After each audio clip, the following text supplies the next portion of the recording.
Folks, today's Monday, August 17, 2026, coming up on Roland Martin Unfiltered, streaming live on the Black Star Network. Black Democratic congressional candidates are targeted in a smear campaign, falsely alerting people by text message that he can't give blood because he is HIV positive and has AIDS. Well, State Senator Shevrin Jones, Florida's first out LGBTQ Black senator, is here to set the record straight. A former professional basketball player is running to become South Carolina's first black governor. Dr. Jermaine Johnson will explain why he's the best person for the job. Trump administration is bragging, taking the credit for violent crime going down, but the crimes have been declining since 2022, when Joe Biden was in the Oval Office. We'll talk to the Senior Director of Public Safety, the Center for American Progress, about the numbers. Attorney General Todd Blanche is considering seeking the Supreme Court's intervention to compel states to hand over voting rolls. But also, why was he and the FBI director speaking at a Trump political rally when that's not what they're supposed to be doing? They actually broke the law. California prosecutors told jurors that Tupac Shakur's 1996 killing was an act of revenge. During today's opening statements, the defense says time, corruption, and a lack of facts will be challenges in this case. Saturday, the National Association of Black Journalists gave out its annual Thumbs Down Award to 5 companies and entities and individuals. One of them was Stephen A. Smith. He was not happy about it. So were the others not happy about it. But we're going to explain to you the history of the award and talk with one of the founders of NABJ and the president who started the award. It's time to bring the funk. I'm Roland Martin Unfiltered on the Black Star Network. Let's go. He's got it. Whatever the miss, he's on it. Whatever it is, he's got the scoop, the fact, the fine. And when it breaks, he's right on time and it's rolling. Best believe he's knowing. Putting it down from sports to news to politics. With entertainment just for kicks, he's rolling.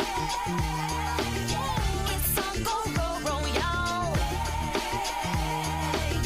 It's Roland Martin, yeah. Rolling with Roland now. He's funky, he's fresh, he's real, the best, you know he's Roland Martin now.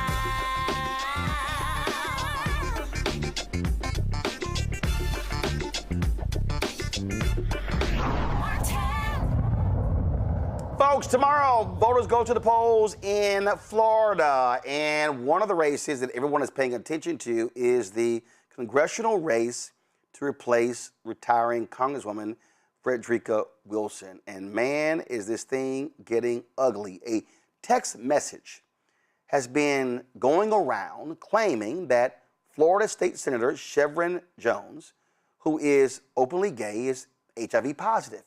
The anonymous text message was sent out to voters in Florida's 24th Congressional District. Now, Equality Florida is investigating the text and considering legal action against the perpetrators.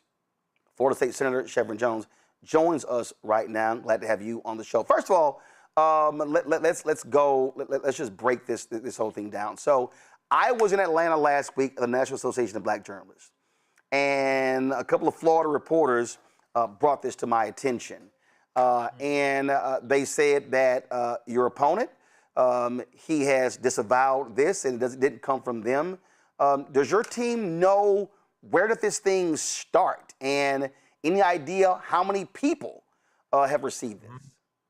Yeah, no, Roland, we don't know where it started. I know I received the text message last Thursday at 10:58 a.m. I know there are other individuals who came, who live in Miami Shores, who said that they also received the text message. It seemed as if the text message was targeted in a very specific area. It seems like it was the area of the Miami Shores, Biscayne Gardens area, because it has a very, it's a large white population here. Some of them are conservative Democrats, some are very liberal. So there's all mixed type of people that's in here. So it seemed as if it was targeted, but no one knows where it came from. But I do know, I spoke with Equality Florida, they're going to take legal action, and just spoke with an attorney today who wants to represent me or anyone else in this going forward, but after the election tomorrow, though. And obviously, listen, with this text message, they're trying to, first of all, again, I don't know what their motive is, but clearly they're trying to say, oh, here's this gay guy who's running, but it's not Yeah. like you haven't been out. It's old school. It's old school, Roland. I mean, it's the same. It's the same type of stigma that's been used from years ago when you equate LGBTQ people to have HIV. I mean, listen, I don't have HIV, but even if I did, so what? Would that make me less qualified to serve? Would it erase 14 years of public service? Would it make me less deserving of dignity and respect? Absolutely not, because there are absolutely people who live in this country every single day with HIV, and they live free lives. But here's the most damning of it all, and that's the fact that in the state of Florida, this past legislative session, this administration was trying to cut ADAP funding, which is assistance for individuals living with HIV, which provide assistance. And so for those people who even think that somebody from my campaign or myself will send that text message for some type of media frenzy to happen, it's insane. Because that's nothing that should be played with, and for whoever did it, it's the lowest thing that I have ever seen inside my political career. Um, for people who also don't know, this is actually a real issue that dates back to when AIDS first came into the scene in the 1980s. Explain. Yeah. Well, I mean, back in the 1980s, individuals didn't want to touch gay people. When gay people came into restaurants, they didn't want them to eat off silverware. I mean, the list goes on and on. When you look at the individuals who fought on the front lines for these things, like Harvey Milk and so many others, they were fighting against these same type of stigmatisms that we're seeing right now. Yeah, and the shameful part about it, and I hate to bring it out because this happened before when I ran for the Senate. Yeah, they used the idea that I couldn't donate blood, and so because I couldn't donate blood, they used that as an opportunity to try to use this whistleblow to say that how I was gay. Listen, yeah, at the end of the day, these same people are the ones who elected me, and whoever did it, I can't wait until they do a deep investigation to see who it was. Because again, I will say this, Roland. Yeah, if this is what you have to resort to in order to beat me, then you already told the voters everything they need to know.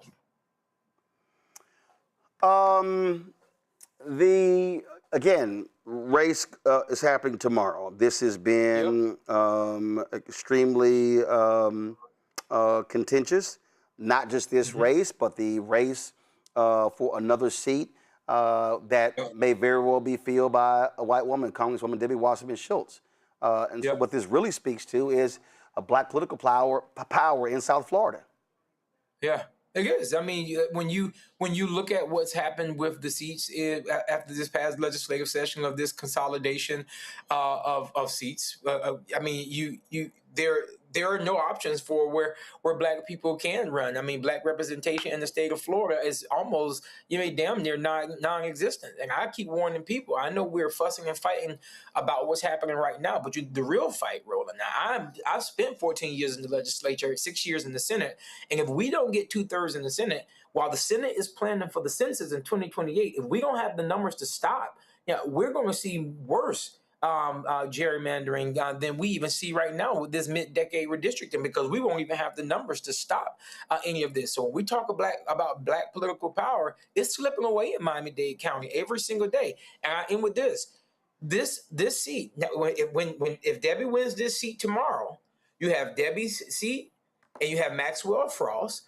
but yet still, this is the last black seat that we have in the state of Florida to be represented by a black person. The last seat, representing 24 million people in this state. This is the last black seat, and it's in South Florida, and it's the largest black district in the state of Florida. And because they compacted all the black people in one area. Just want to ask you this here, and that is, for folks who don't know, is this winner take all tomorrow, or if you don't get 50 plus 1%, does it go to a runoff? Because a new poll shows that you're up some 17 points against Miami-Dade County Commissioner Oliver Gilbert, as well as lawyer Kendrick Meek Jr., son of the former congressman. And so explain that. Yep. So tomorrow is winner takes all. There will be no runoff in this race. Listen, I told my team this morning when the poll came out. That's actually the fourth poll that came. The other one came when early voting started. We're keeping our foot on the gas until 7 o'clock tomorrow. We're running like we're 17 points behind. All right then, Senator Shevrin Jones, I Yes, sir. appreciate you joining us. Thanks a lot. Always, yes, sir.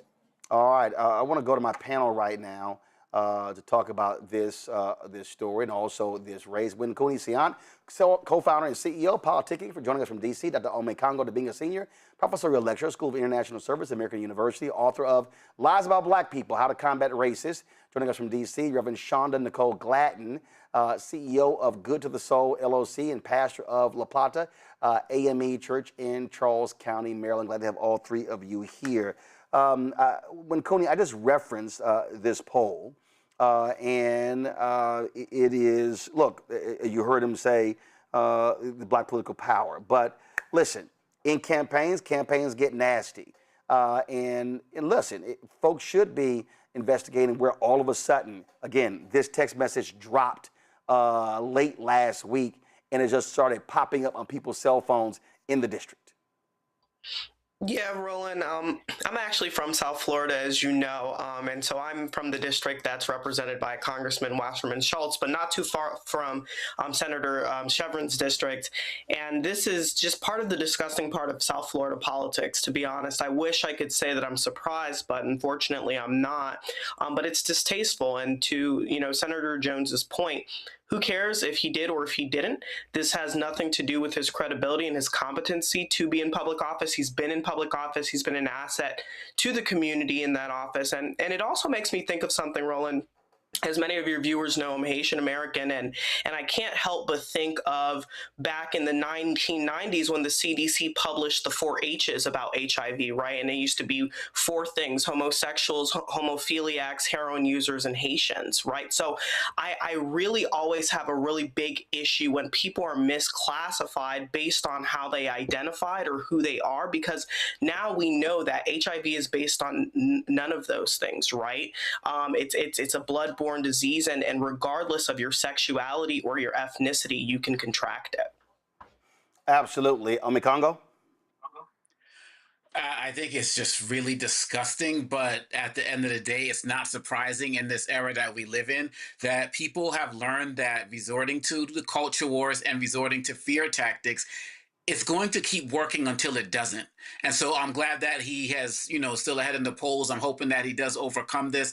And when they do this investigation, nowadays, Roland, it could be anybody. It could be somebody local. It could be Russian bots, right? Who are doing these types of things. But we're only going to see more of this. We're only going to see people pick more at people's individual differences, orientations, races, genders, religions, and the like, because that's all they have. They have no other issues. And so my hope is that, especially now that we enter Trump 2.0 and we're seeing the complete and utter failure that he is, and how he used the culture wars to get himself to this level that he's at right now, that people in Florida and across the country, as these elections continue to go, will actually start waking up and focus on actually voting in people who have a reputation, who have a strong resume, and who are actually going to do something about the issues. But until then, these politics of fear are unfortunately more successful than I wish they would be. Shonda? Yeah, the politics of fear really do frustrate me. And the sad part about it is that people of faith are often called into the conversation because a lot of times we have done a disservice to the HIV community as well as the LGBTQ plus community in allowing the interpretation of scripture to be such that we demonize and weaponize both a status of HIV positive that in and of itself has nothing to do with one's moral capacity or one's ability to lead, as well as an LGBTQ plus person's identity within the realm of who we consider disposable. And so it is absolutely calling upon our community to think poorly of this one man who's trying to do a good job and continue to do a good job for his community in ways that bites at that divisiveness and the weaponization of culture and scripture and faith and ideology. I wish him the best, but I also wish better for people of faith. I'll also say this here. The reality is, he said it's not true, but You can be HIV positive and serve in public office. You can have AIDS and serve in public office. You can have cancer and serve in public office. Let me remind people that Congressman Alcee Hastings, he had pancreatic cancer and continued to serve and died while in office. And so, right in Florida. So I just want people to understand that whoever's sending this out, clearly that was a goal in mind, but that's not disqualifying to serve in public office. Facts are facts. Again, Florida votes tomorrow, Democrat, Republican primaries. Folks, go to the polls, maximize the vote, use your power, and speak at the ballot box. Going to a break. We'll be right back. Roland Martin Unfiltered on the Black Star Network. All right, folks, let me get personal for a second. My mom had questions about her Medicare, so she called Chapter, a Medicare advisory company, and she texted me right after saying it's a great benefit. It was easy. A real person walked her through the whole thing, and now she understands better what's going on. But it's not just her.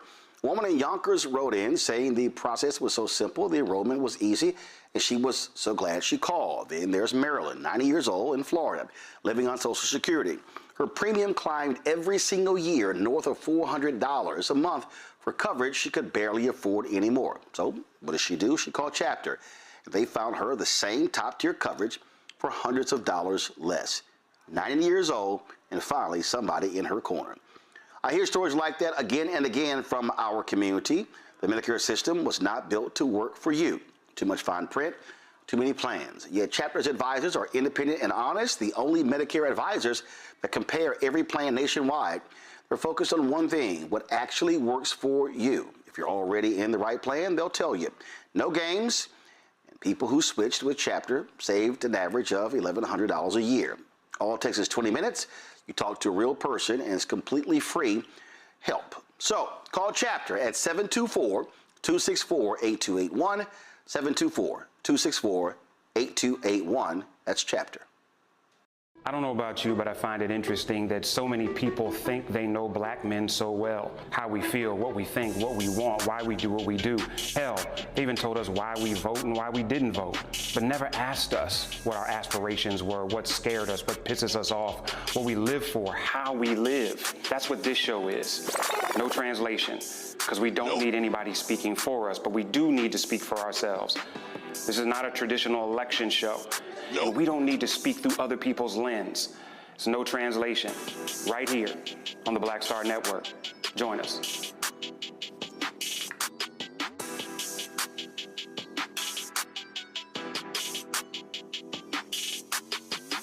Hey, I'm Malcolm Lee, and you're watching the Black Star Network.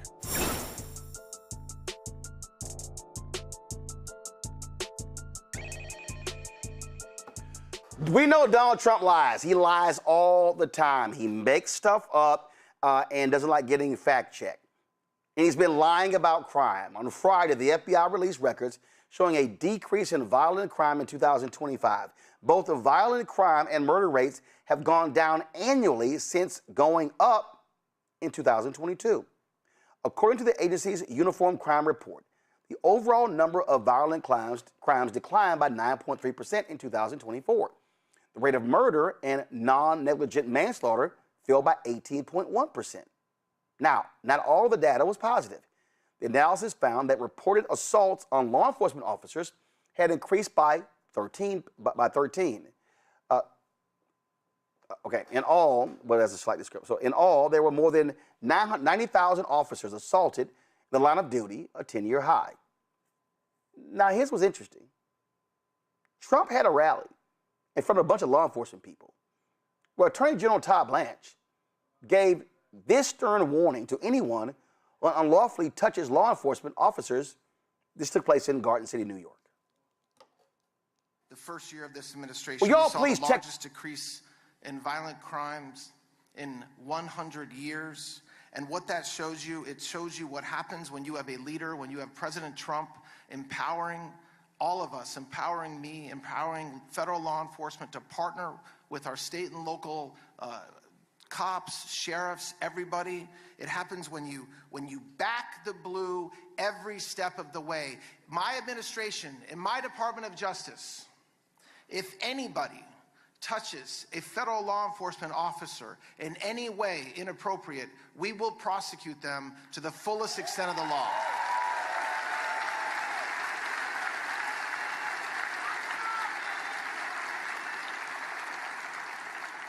I was recently confirmed as Attorney General of the United States, and I will, thank you. And I am not taking my foot off the gas. I know that the men and women in law enforcement, many in this room, many behind me, they want to know that their leaders support them, and we do. They want to know that we support the work they're doing, the fact that they're sacrificing their lives, that they're missing holidays, they're missing weekends, they're missing dinners, so that we all can live in a safe community. And I will commit that I will hold every criminal accountable until every community in this country is as safe as Nassau County.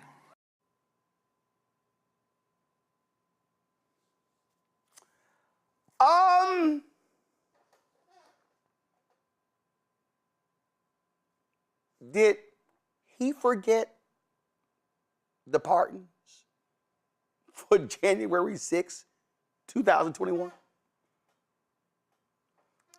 Did he forget that Donald Trump pardoned everybody who participated in the insurrection on January 6, 2021?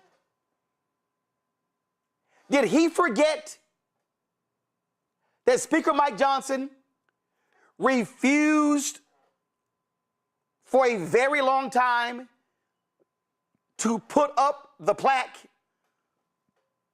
that recognized the Capitol Hill police officers and the Washington, D.C. Metropolitan Police officers who protected the Capitol? That was passed by Congress and was a law? Did any of those, pull a video up, did any of those cops standing up in their uniforms at this pep rally just somehow forget all of that? What the hell? Nick Wilson, Senior Director for Public Safety at the Center for American Progress, joins us now. Nick, I'm going to deal with the crime stats later. But do they think we're this stupid that we forgot the vicious attacks on law enforcement, federal law enforcement, D.C. police officers, where they were beaten and pepper sprayed and they suffered injuries? I mean, are they serious? They're not serious. And that rally showed again and again that they weren't serious, whether they were cheering around protecting qualified immunity or no tax on overtime.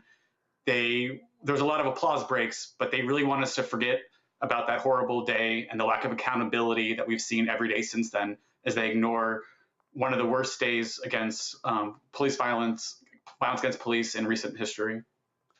I mean, Nick, that crowd right there is a perfect example of why a lot of people despise police. Because they're used as props, they're being hypocrites by applauding what he and Trump and Kash Patel said, as if Donald Trump also didn't try to create a nearly $2 billion slush fund to pay the very people who attacked cops. And who was the person who was helping to set it up? The Attorney General, Todd Blanche. I mean, I like to think that wasn't a representative sample of all police. I've worked with a lot of police in places like Baltimore and D.C. that live in our community and do a dangerous and difficult job and really care about the victims and improving public safety.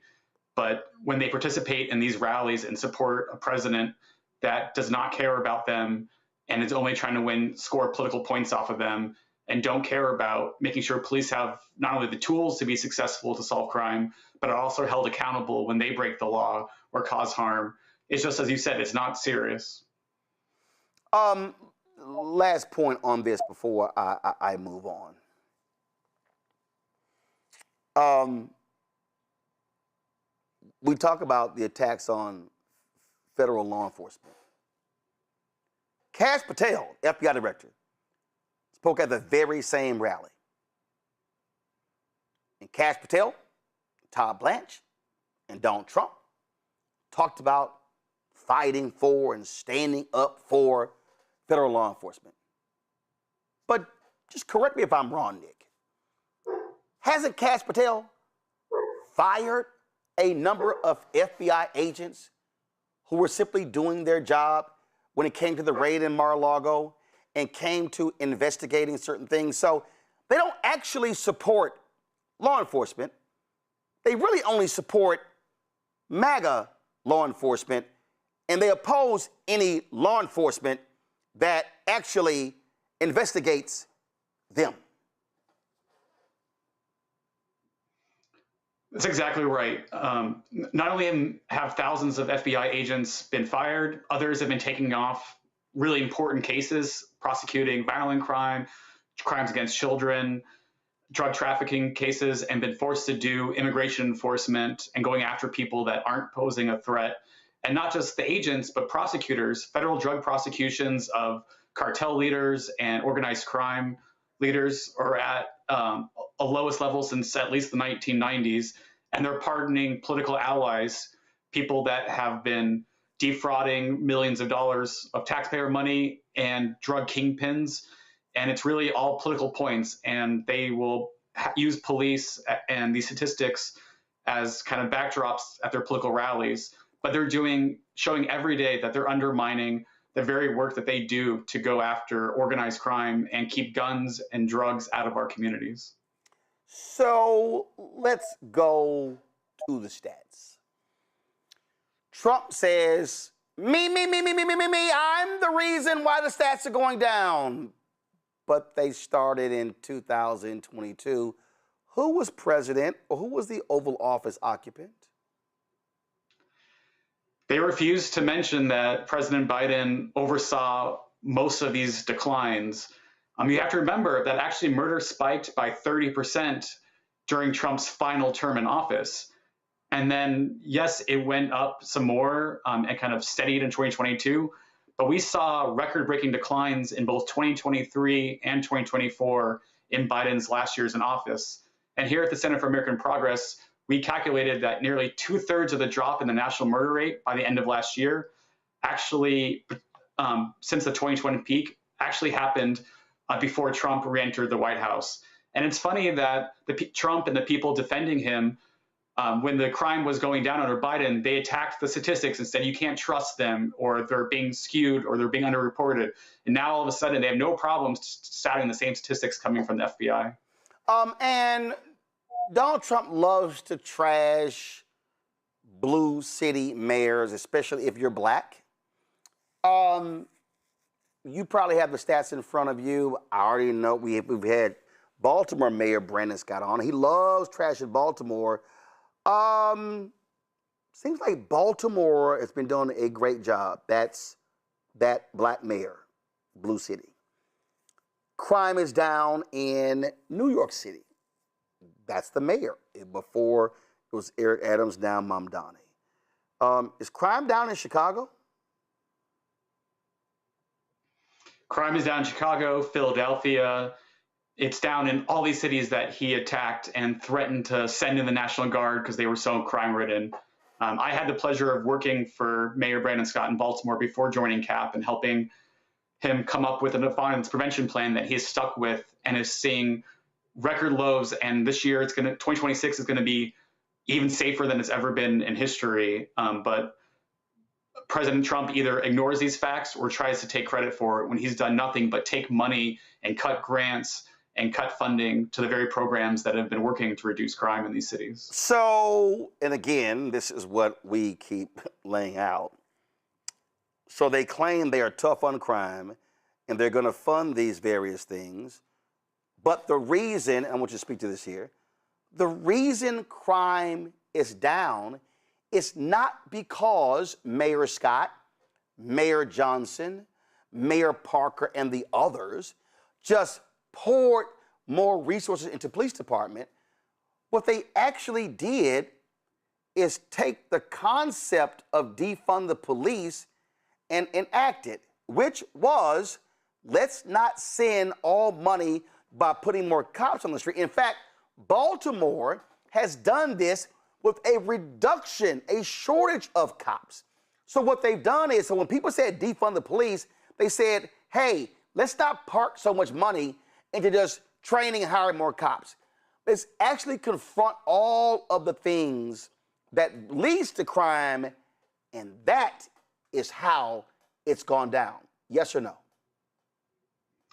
That is mostly correct. I will say that Mayor Scott has invested in law enforcement, and Governor Moore has made historic investments in the state. The problem is a lot of these cities, especially during the pandemic, were really having these officer shortages, and they couldn't hire enough staff. So what they did is they took their limited police resources, used data, used technology, and really focused on the small number of people in places that were driving violence, and really knew them by name and communicated directly to them, saying, like, if you pick up the gun and you shoot someone, yes, we will hold you accountable, but we don't want that to happen. We are going to make sure that you have every resource and service available to provide an alternative pathway, whether it's emergency relocation of housing or job training or treatment or any other kind of cognitive behavioral therapy. And they really invested these resources in these people and places instead of doing what Mayor Scott lived with and grew up with, which was just going into predominantly Black neighborhoods and just arresting as many people or stopping them. They used intelligence-led policing to really focus on the small number of people and say, hey, we will hold you accountable, but we don't want to arrest you. We want to give you another way forward. And it's been really effective. Yeah, I mean, again, it's called, you deal with housing, you deal with jobs, you deal with mental health, you deal with all of those different things. That's how you reduce crime. Because the reality is, for the most part, police investigate crimes that already happen. They actually don't prevent most crimes. Yeah, and I think investigating and solving more crimes is where we're seeing a lot more energy and a lot more excitement at the local level, where it's getting better. A couple of years ago, we were solving less than half of murders. Now we're, in the 60s, but that still means that a lot of the time, too many crimes go unsolved, and then people feel like they're not deterred. So instead of spending more money on aggressive police tactics or people just sitting in their police cars, waiting for something to happen, they're hiring more detectives and giving them better training and using kind of crime gun intelligence resources to use ballistic imaging and matching to really go after those people that are driving most of the violence. And when they know they're more likely to be caught, they're less likely to commit a crime because they don't want to be arrested. And so there's this, and it also builds trust with the community that, hey, if we're spending all this money on police, we want to make sure we're getting our money's worth and that they're actually catching the people that are committing homicides and not fatal shootings, and not just arresting people for small amounts of drugs or loitering or these low-level offenses that don't really prevent other crime from happening in the first place. Absolutely. Nick, we appreciate it. Thanks a lot. Thank you for your time. All right, then. Go back to my panel. Ome Kong, I'm going to start with you. I mean, all this man does is lie, and he takes credit for other people's homework.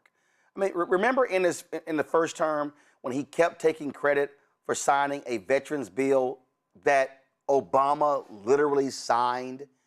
Donald Trump is liar in chief. I keep telling people he will lie about a lie. Yeah. I mean, the man's first instinct is to lie. And, I really appreciate the segment and the comments that were made.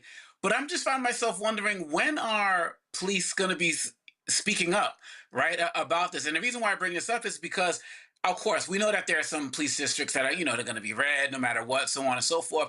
But at the same time, they're also in a resource fight, some of these districts with ICE, right? You also see what's happening on the street with ICE coming in and murdering citizens and non-citizens and walking scot-free, people like, Renee Good and the like. And Trump, they said assaults are up on law enforcement now. What is he really doing about it? So the fact that, I know their shirts weren't really brown, but they were kind of like light. It just had me thinking kind of brown shirts. The fact that they're willing to go out there and stand behind this man and stand behind Todd Blanche and Kash Patel, who shouldn't have been there in the first place, and let them continue to lie when they know the stats. They must feel that they're getting something in return. Maybe they're getting enough racism, enough white supremacist mindset that's coming from their vitriol that they feel comfortable letting this man lie. But at the same time, we need to have more segments like this where people can actually look at the real reasons why crime is on the decline. I was watching Morning Joe the other day, and Scarborough was like, well, yeah, crime is on the low because police are getting to do their job now. And it couldn't be further from the truth when you talk about what, Mayor Scott and others are doing. And so really at the end of the day, I wish more people would cover this, but I also wish more police departments to speak up because I know many of them are being stretched in by what Trump is doing, and they shouldn't continue to let him use them as props. See, when Cooney, let's be real clear, Joe Scarborough is a Republican. Okay? He was a Republican in Congress, is who he is. And when Cooney, when they say that crap, oh, they get to do their job, they were doing their job before. But here's the deal. People weren't opposed to cops doing their job. They're opposed to them not doing their jobs. They're opposed to them beating the shit out of people. They're opposed to them planting drugs. They're opposed to them planting evidence. They're opposed to them lying on police reports. That's what people are against. And so I love these people. And Donald Trump is the one, yeah, we need to let cops do their jobs. Yes, but cops also deserve oversight. It's called protect and serve the citizens, not each other. That's right, Roland. That's absolutely right. And I think we've continued to see America cry out for that. And when you say beating the shit out of people, let's be specific, beating the shit out of black and brown people particularly. And that's exactly what, when we say defund the police, that's what we're alluding to. We want good police officers, competent police officers to be able to do their job.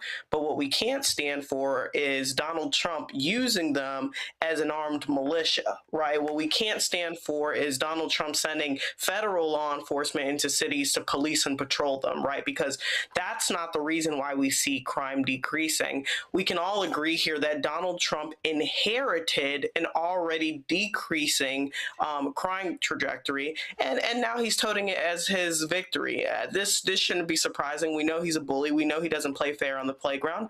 And of course, he's going to take credit for somebody else's work. But if we really look at the statistics, we see that this crime trend has been decreasing. It started decreasing under the Biden administration, and God willing, it will continue to decrease. We don't hate any one person enough that we'd want crime to go up under their jurisdiction. But let's be real, just because crime is decreasing under the Donald Trump presidency doesn't mean that there's a correlation of his presidency with the decreasing crime rate. No, and bottom line is these MAGA people, they will accept this man lies. They won't fact check. Fox News, Shonda, will just be, oh my God, our glorious leader. He is stunning. He is amazing. He is just unbelievable. And they will even lie to their own viewers and listeners because their entire job is to kiss his poopy pants butt at every turn. And he's absolutely taking credit for somebody else's real work, specifically as a pastor and a woman of faith.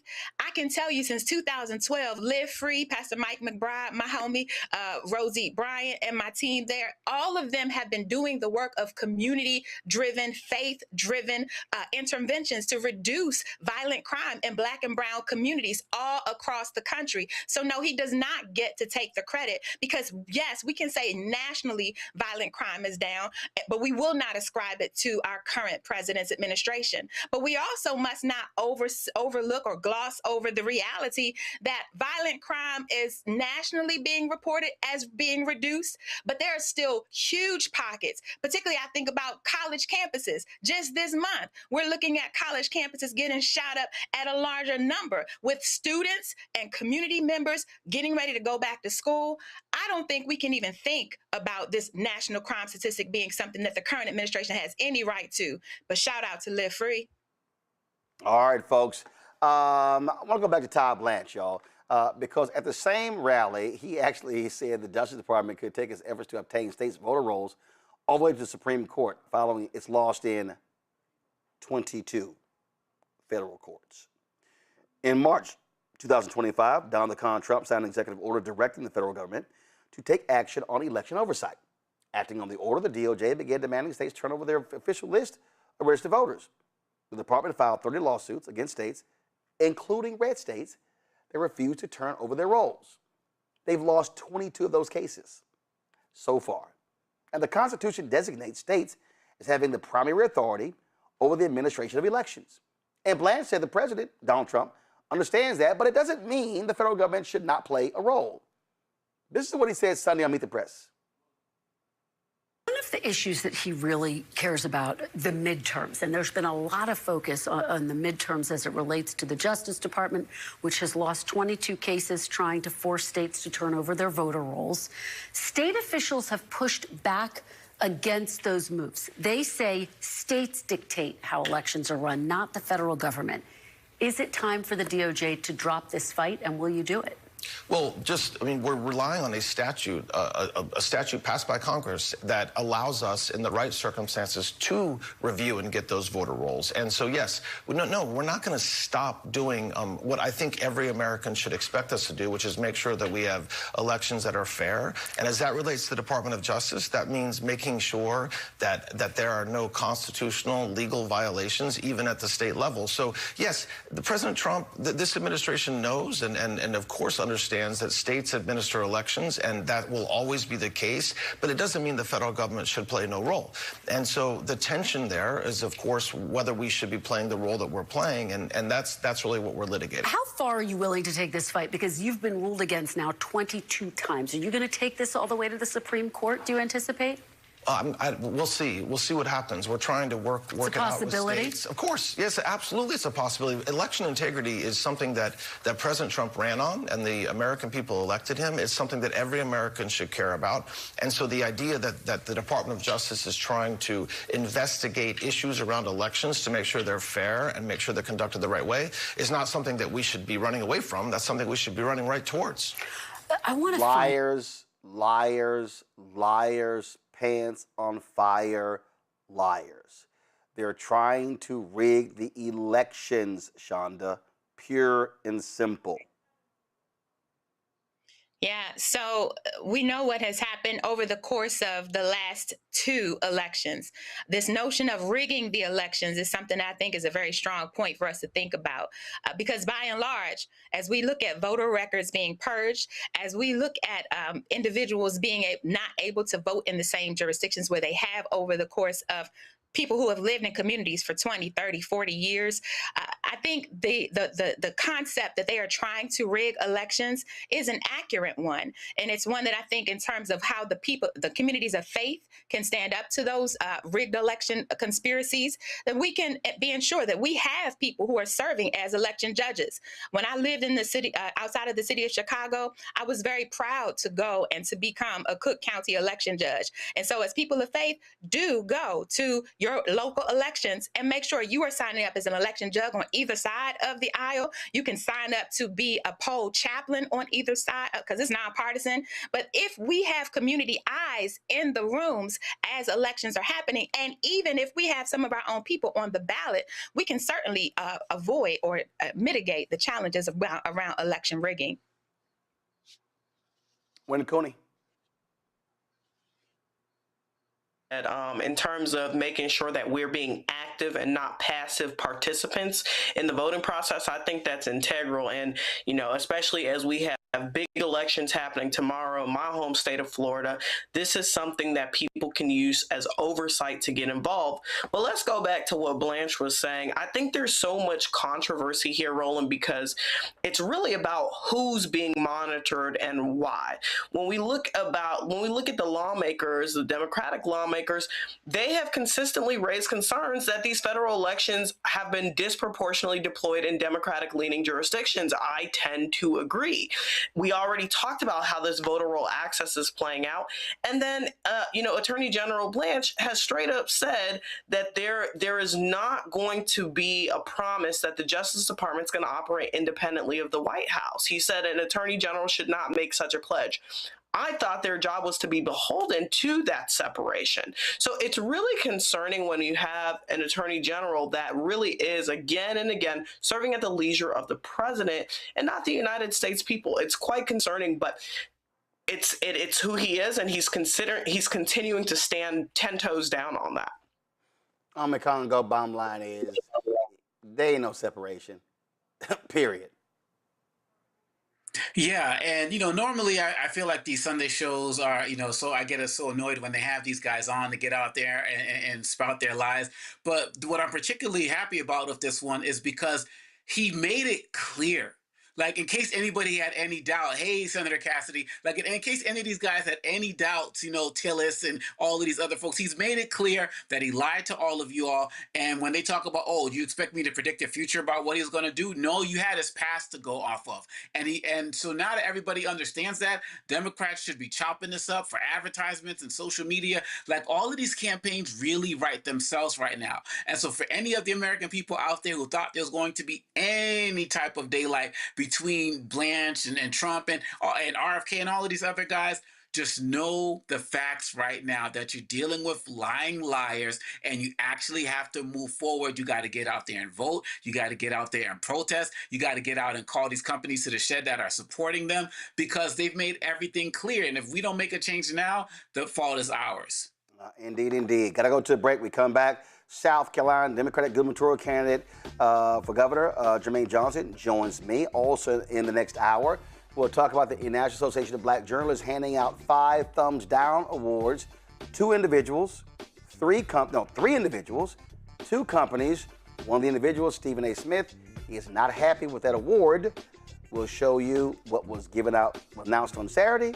We'll show you what the president said. We'll show you some of his response. And we'll talk to current President Aaron Haynes, and we'll talk to the NABJ president and co-founder who actually started the awards. Yes, that's why you always want to keep it locked on Roland Martin Unfiltered, because we are about facts here, and we bring the funk in doing so. Support our work. Join our Bring the Funk fan club. The goal is to get 20,000 of our fans contributing on average $50 each a year. That's $4.19 a month, 13 cents a day. Support this show and all the other shows right here on the Black Star Network. If you want to contribute via Cash App, use a Stripe QR code. You see it right here. That's for also credit cards. Checks and money order. Make it payable to Roland Martin Unfiltered. P.O. Box 57196, Washington, D.C. 20037-0196. PayPal's R Martin Unfiltered. Venmo RM Unfiltered. Zelle Roland at RolandSMartin.com. Roland at RolandMartinUnfiltered.com. We'll be right back. All right, folks, let me get personal for a second. My mom had questions about her Medicare, so she called Chapter, a Medicare advisory company, and she texted me right after saying it's a great benefit. It was easy. A real person walked her through the whole thing, and now she understands better what's going on. But it's not just her. A woman in Yonkers wrote in saying the process was so simple, the enrollment was easy, and she was so glad she called. Then there's Marilyn, 90 years old, in Florida, living on Social Security. Her premium climbed every single year north of $400 a month for coverage she could barely afford anymore. So what does she do? She called Chapter. They found her the same top-tier coverage for hundreds of dollars less. 90 years old, and finally somebody in her corner. I hear stories like that again and again from our community. The Medicare system was not built to work for you. Too much fine print, too many plans. Yet Chapter's advisors are independent and honest, the only Medicare advisors that compare every plan nationwide. They're focused on one thing, what actually works for you. If you're already in the right plan, they'll tell you. No games. And people who switched with Chapter saved an average of $1,100 a year. All it takes is 20 minutes. You talk to a real person, and it's completely free help. So call Chapter at 724-264-8281, 724-264-8281. That's Chapter.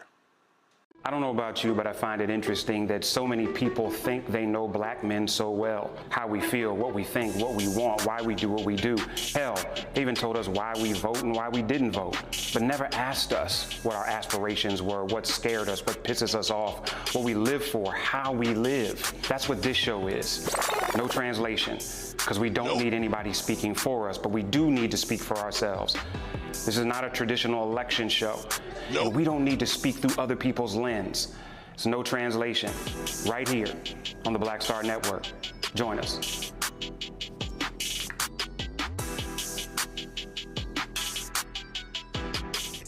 What's happening? This is your man, Motown recording artist Kim. You are watching the Black Star Network.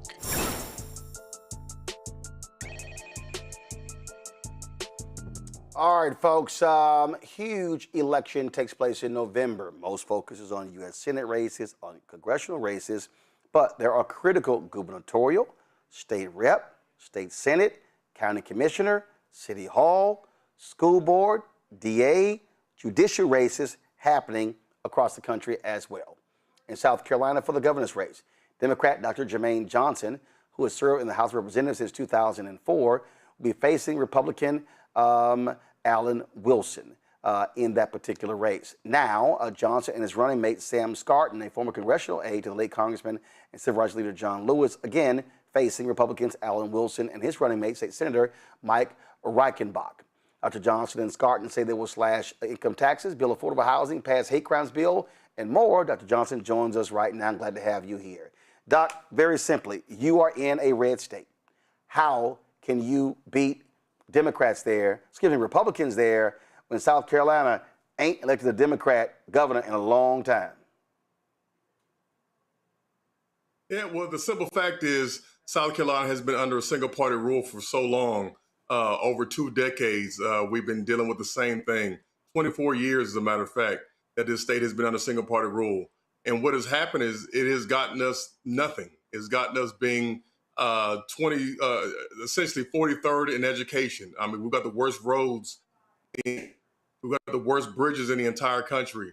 They love to demonize California, but you're more likely to be murdered in South Carolina than you are to be murdered in California. You know, our teachers are being underpaid. We have some of the most crime-ridden cities in this entire country, but yet we have individuals who want to demonize us and call us radical socialists. This state is primed to be turned purple. It's time for us to tower. It's time for us to stand up. And the people of South Carolina, they're just ready for change. You talk about all that needs to happen in South Carolina. You talk about those particular issues. I was just making clear in terms of what happened there. I mean, listen, this right here, you're right. This is the last Democrat who's been governor, Jim Hodges. That was in 2003. And it's been ruby red. What is the issue there? Because I've talked to many people and they say the problem is not that it's hardcore red, is that you got lots of folks who could be supporting Democrats who just don't vote, specifically African Americans. Yeah, that's the main problem here. We hear that South Carolina is a ruby red state, but it's not a ruby red state. It's a no voting state. People are just not turning out to vote. We have over 300,000 African Americans who have not voted since Barack Obama. But I can tell you one thing, we have 31,000 first-time voters. And I met many of those individuals by walking the early voting lines. And those individuals were saying, hey, Jermaine, I got registered to vote just so I could vote for you. Over the last 20 plus years, have just felt like they have not had anybody that they can believe in. Anybody that they can actually vote for and feel like it's not the lesser of two evils. And what you are seeing now in South Carolina is we have Republicans, we have Democrats, we have independents who are just fed up with the status quo. And that's why you see I have a big bipartisan of support all across the state. I mean, online right now, you can see Republicans who are sticking up for me and defending the things I do for this state. They're tired of what they have been saying. And we know the definition of insanity is just doing the same thing over and over again and expecting different results. Well, what is going to be different if we elect Alan Wilson as the next governor of South Carolina? Nothing will change. We'll still have an abysmal healthcare system. We'll still have crime-ridden cities. We'll still have no minimum wage. We'll still have all these problems. And the people of South Carolina, they're fed up and they want something new. So when I look at the results, go to my iPad in 2022, the Democratic candidate lost by 295,810. It was 58% to 40%. What's your pathway to victory? When you look at those numbers, I mean, essentially, you're going to have to make up a lot of damn votes. Have y'all sat down and studied all the counties, all the precincts in South Carolina, and do you see a pathway to victory? There absolutely is a pathway to victory, and I love the fact that you brought up probably the worst performing year that Democrats have had on record here in South Carolina. You know, I just mentioned those 300,000 black folk that have not voted since Barack Obama. If you give those 300,000 votes to the last Democratic candidate for governor, Joe Cunningham, he wins that race. You know, so we have the numbers to win here. If you remember back in 2020 when Jamie Harrison was running, against Lindsey Graham, President Donald Trump, of course, he was on that ticket that year as well. But Jamie Harrison got 1.1 million votes. So what that shows us is there are at least 1.1 million people in South Carolina that are willing to vote for a Democrat and a black guy statewide. What that also shows us is that in 2022, when McMaster ran, if you can bring that graphic back up, 988,000, we can absolutely win this race. All we have to do was turn out those 1.1, 1.2 million voters in South Carolina, and we have the numbers to go ahead and flip this state. South Carolina, of course, is where secession started when it came to the Civil War. How do you reach those white voters? How do you convince the white voters in South Carolina that they should vote for a black man for governor of their state? See, I've been going up to those areas, even in my district alone. You know, I have a lot of crossover support. I've been talking to a lot of those moderate Republicans, even some of those MAGA Republicans, and they are tired of status quo. You can go online yourself and look at social media, and you can see a lot of those far-right Republicans are saying they actually like me. If you go on one of the South Carolina Republican Party pages right now, you can see Republicans actually defending me because they tried to call me a radical socialist. And you'll see Republicans saying, nah, we know this guy, Jermaine. He's not like what y'all are trying to paint him out to be. And that's because I've spent time on the ground. I've spent time in these communities, and I've spent time cultivating these relationships with everybody in the General Assembly and these people who are in these communities. So if you look at my voting record, if you look at people who have been supporting me, you will see Republicans who are openly supporting our campaign for governor right now. You know, usually they say they'll support you behind the scenes. Well, no, not now. They are openly supporting me and saying that they are just tired of what's been going on. They want a lot of the same things that I'm talking about. They want their infrastructure fixed. They want better education. They want better health care. Even, you know, some of the Republicans myself have talked to me and said, you help us expand Medicaid in South Carolina. They want these things to happen, but they are so afraid of the president of the United States right now that they are afraid to speak up and speak out against somebody like me who was willing to go against the grain. You mentioned the race with Lindsey Graham. Go to my iPad. That was Lindsey Graham versus Jamie Harrison. And when you look at this race, you talk about those votes. You're right. It shows right here that Jamie Harrison got 1.1 million. He lost by 258,000. And so, look, you got to have a high turnout. You got to have a massive black turnout. And one of the things that I have been saying to people over and over and over again, where black people are located in big numbers, we got to have a minimum of 70% black turnout in order to win. Yeah, I'm shooting for 80. I'm shooting for 80%. Just looking at the historical context here, I'm only the second black person in the history of South Carolina to be the nominee for governor. You know, and the first time was a guy by the name of Theo Mitchell, and that was back in 1990. So just with the fact that I'm up here, I understand a lot of the issues, the concerns of the African-American and the black community was going on. I've got a history of working with all sides of the political spectrum here.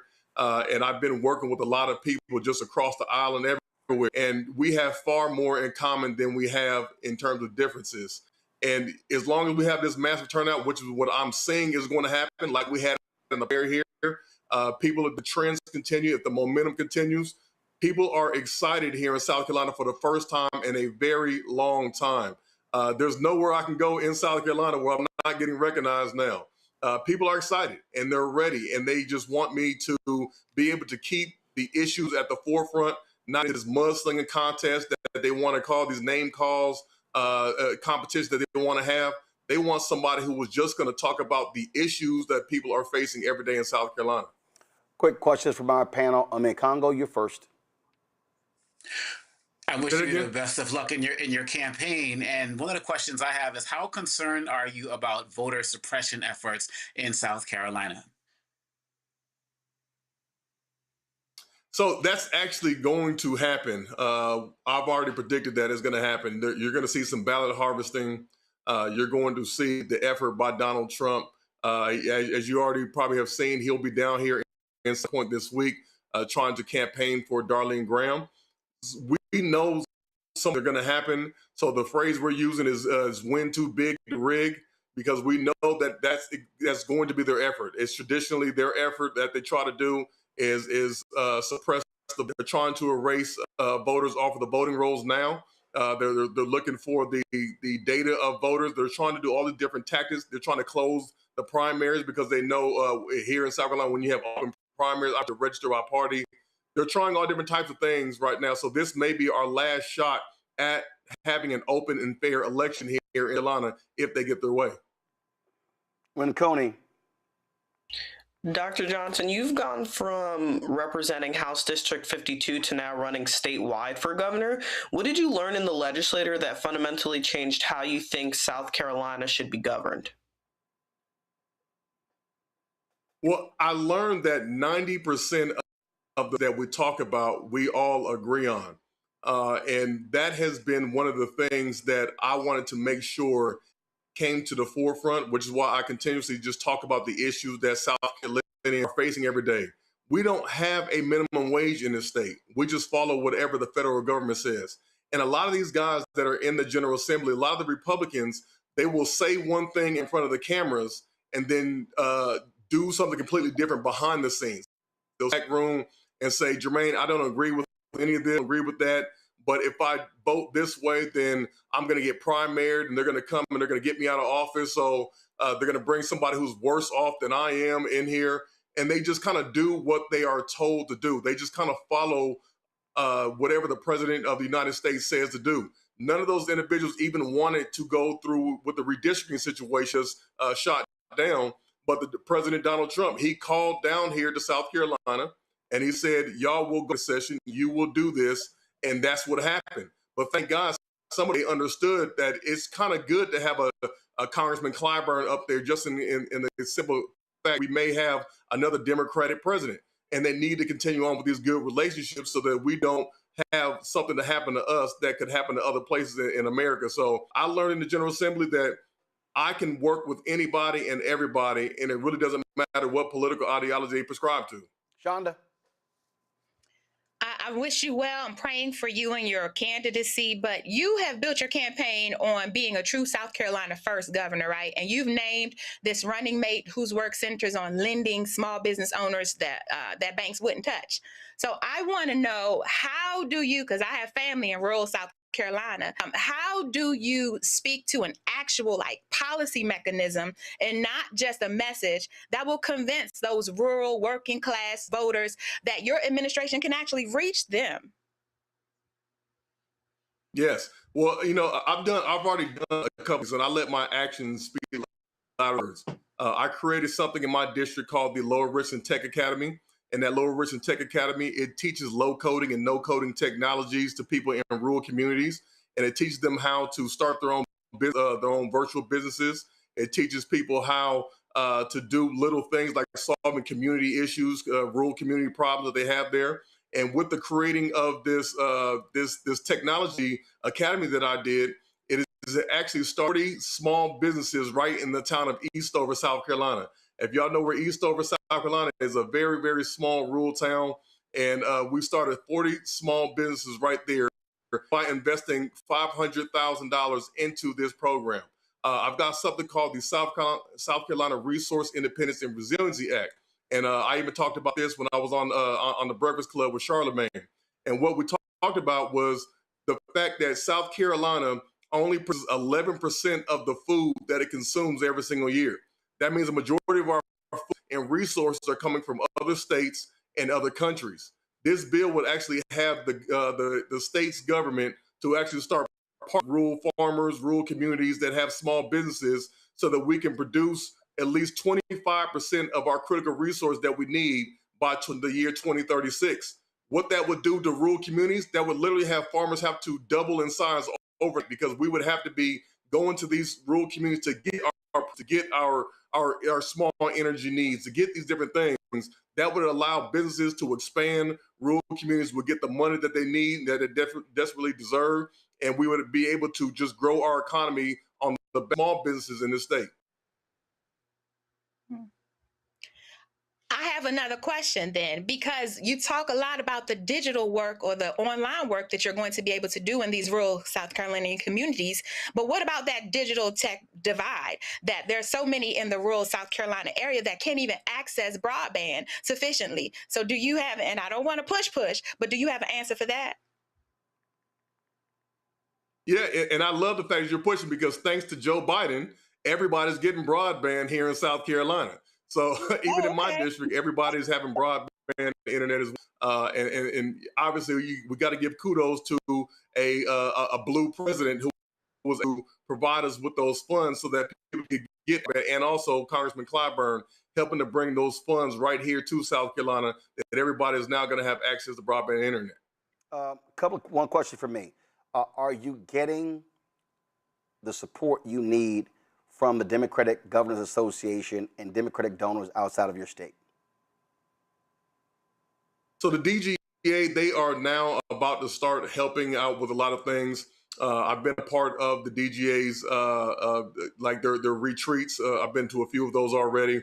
I've talked to Governor Beer about some things. So they'll be getting more involved with what we have here in South. What I've been hearing is that now they truly believe that South Carolina is primed to finally elect a Democrat governor for the first time in so long. So now people actually are seeing the trends happening here, and they believe a good year for all of us. So we're going to continue asking for more and more, because we don't want the South to be forgotten. People must know that the South is the place where people are migrating to, and we have to make sure that there is on what's happening. We are first in the nation now, so anybody that wants to be president is going to have to get the people of South Carolina to support them. We can always use more support. We can always use more campaign. I believe the momentum is trending in the right direction. All right, then. And so that is it for us.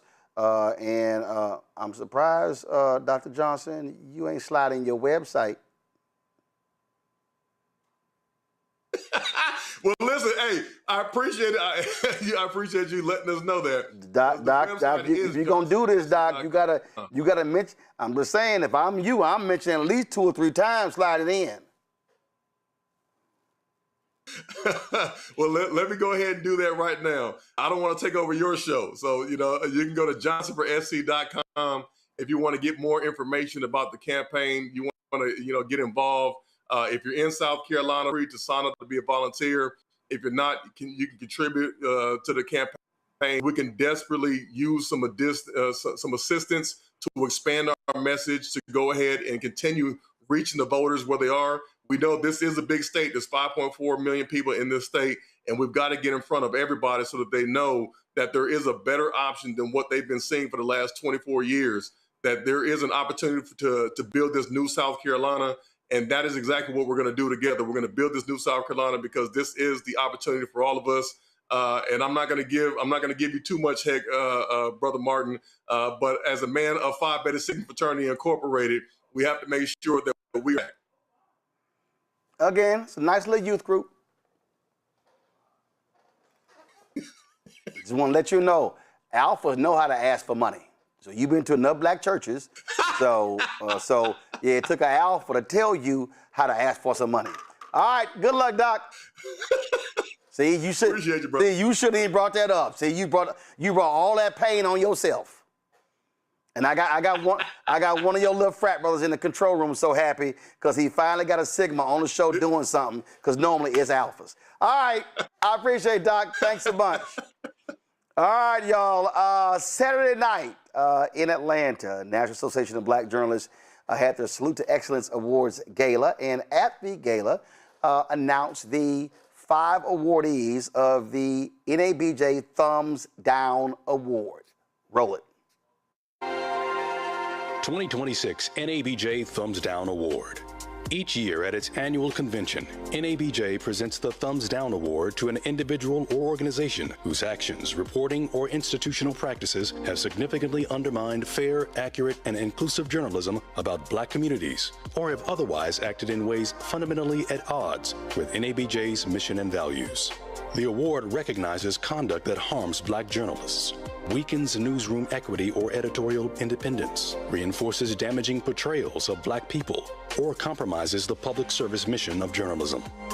This year, we have chosen to highlight 5 recipients to reflect the breadth of harmful actions against Black journalists and across our profession. Brendan Carr, Chair of the Federal Communications Commission.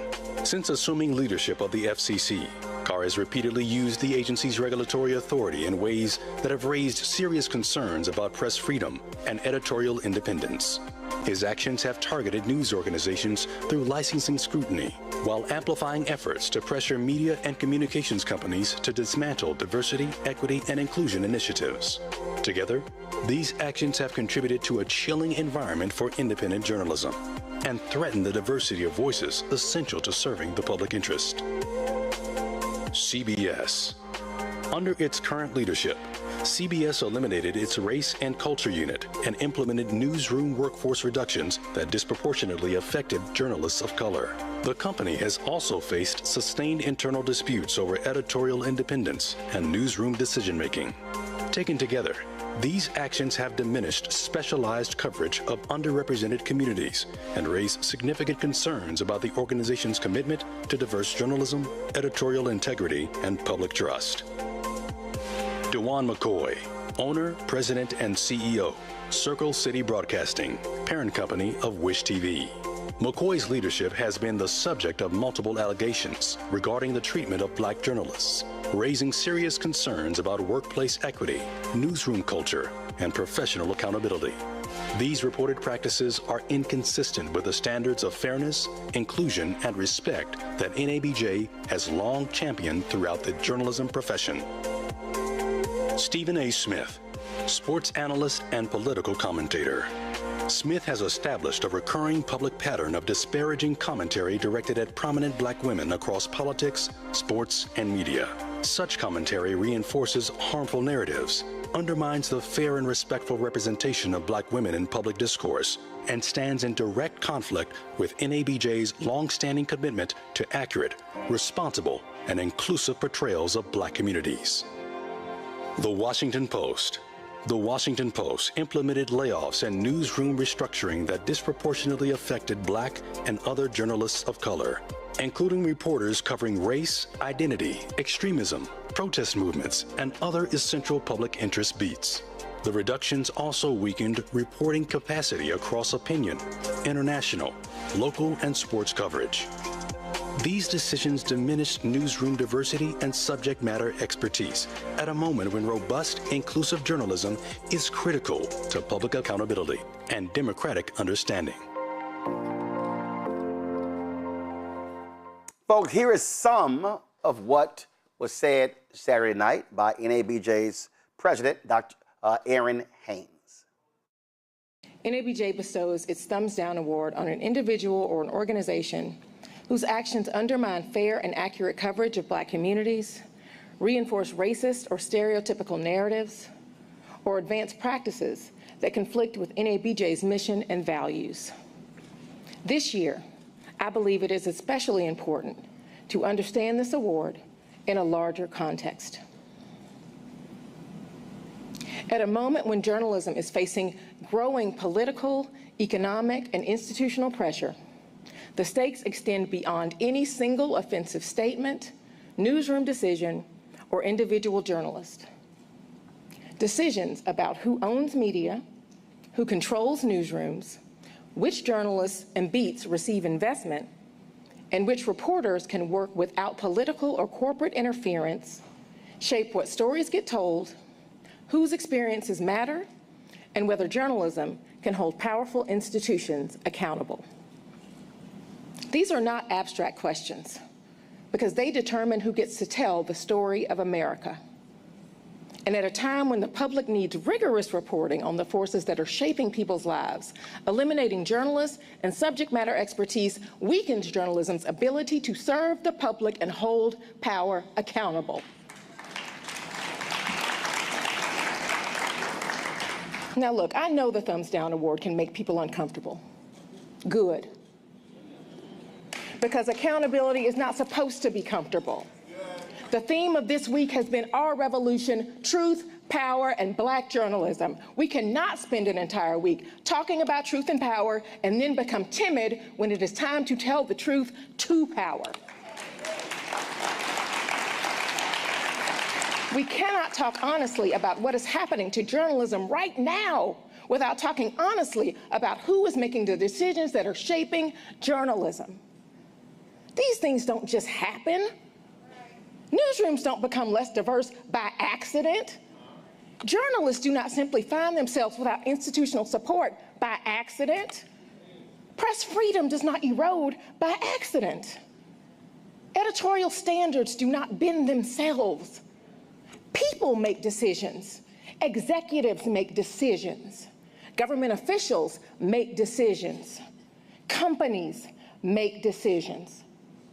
And if All right, folks, I'm going to play her full remarks at the end of the show. Now, obviously, the inclusion of Stephen A. Smith got lots of attention. That's what most people have focused on, not the other 4 awardees.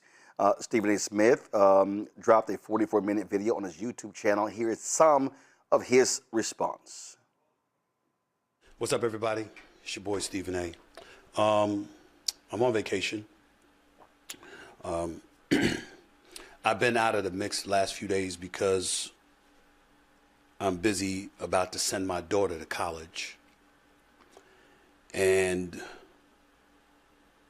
while I was hanging out with her for dinner on Saturday night, I saw that the National Association for Black Journalists gave me a Thumbs Down award.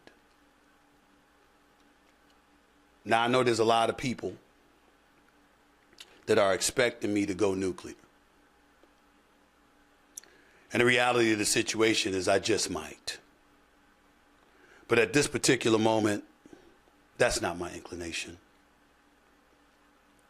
I want to tell you, first off, before I say anything, I heard them loud and clear. I'm listening. I'm far from perfect. And I will always strive to do better on behalf of my community, for the journalism community, and beyond. In the days and the weeks and the years to come. But that doesn't mean that I'm not going to address what was said about me with the fervor that it deserves. Because even though I heard you, even though I am listening, even though I will always strive to do better, that doesn't negate the bullshit that the NABJ did Saturday night or Friday night, whichever night it was, I believe. Again, you can go to Stephen A. Smith's YouTube channel. You see his full response. Now, for disclosure, I am the current Vice President Digital for NABJ. This is the 4th time I've served on the board of directors.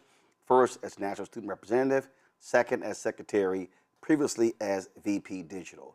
When the board had its deliberations over our special awards, I actually was traveling, giving a speech, did not participate in the vote, wasn't aware of the awardees, and when I was sitting there at the dinner on Saturday, I found out just like the rest of the membership. But the reason I wanted to have this conversation, because a lot of people have been commenting and they don't know what they're talking about. And let me just walk you through this before I bring on my two guests. The Thumbs Down Award was first given out in 1989, folks. So we have the full list for you, so you understand. There have been 44 awardees, 7 individuals. Let's start. Last year, 2025, the board chose not to give the award out. 2024, the award went to the NFL for the lack of black managers and full-time black journalists on staff. 2023, not given. 2022, not given. 2021, NABJ's Thumb Down Award went to Walter Hussman for exposing tenure for the 1619 projects of Nicole Hannah Jones at the University of North Carolina, Chapel Hill. 2020 went to the Pittsburgh Post-Gazette for unfairly prohibiting 2 black journalists from covering protests in the city following the death of George Floyd, as well as the Cleveland Plain Dealer for job cuts and changes, which sparked a huge exodus of non-white journalists from their newsroom. 2019, the American Society of Newspaper Editors for not voluntarily providing information on staff diversity for its 2018 Newsroom Employment Diversity Survey. To CNN for not acknowledging NABJ's call to elevate and hire black employees with critical and executive level daily news decision-making roles. I was on that board and led that effort. 2018, KTVU TV displayed an insensitive Facebook photo of Neil Wilson, an 18-year-old black woman who had been stabbed to death on a BART platform. 2017, Fox News, for numerous reasons, lawsuits accusing the cable news network of sex harassment, racial discrimination, and the lack of diversity in key positions. Ebony Media Organization, its parent company, Clearview Group, for failing to meet a self-imposed deadline to compensate as many as 50 freelance writers who were owed as much as $200,000.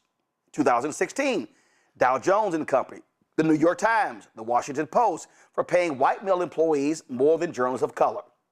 No award given in 2015, 2014 to NPR.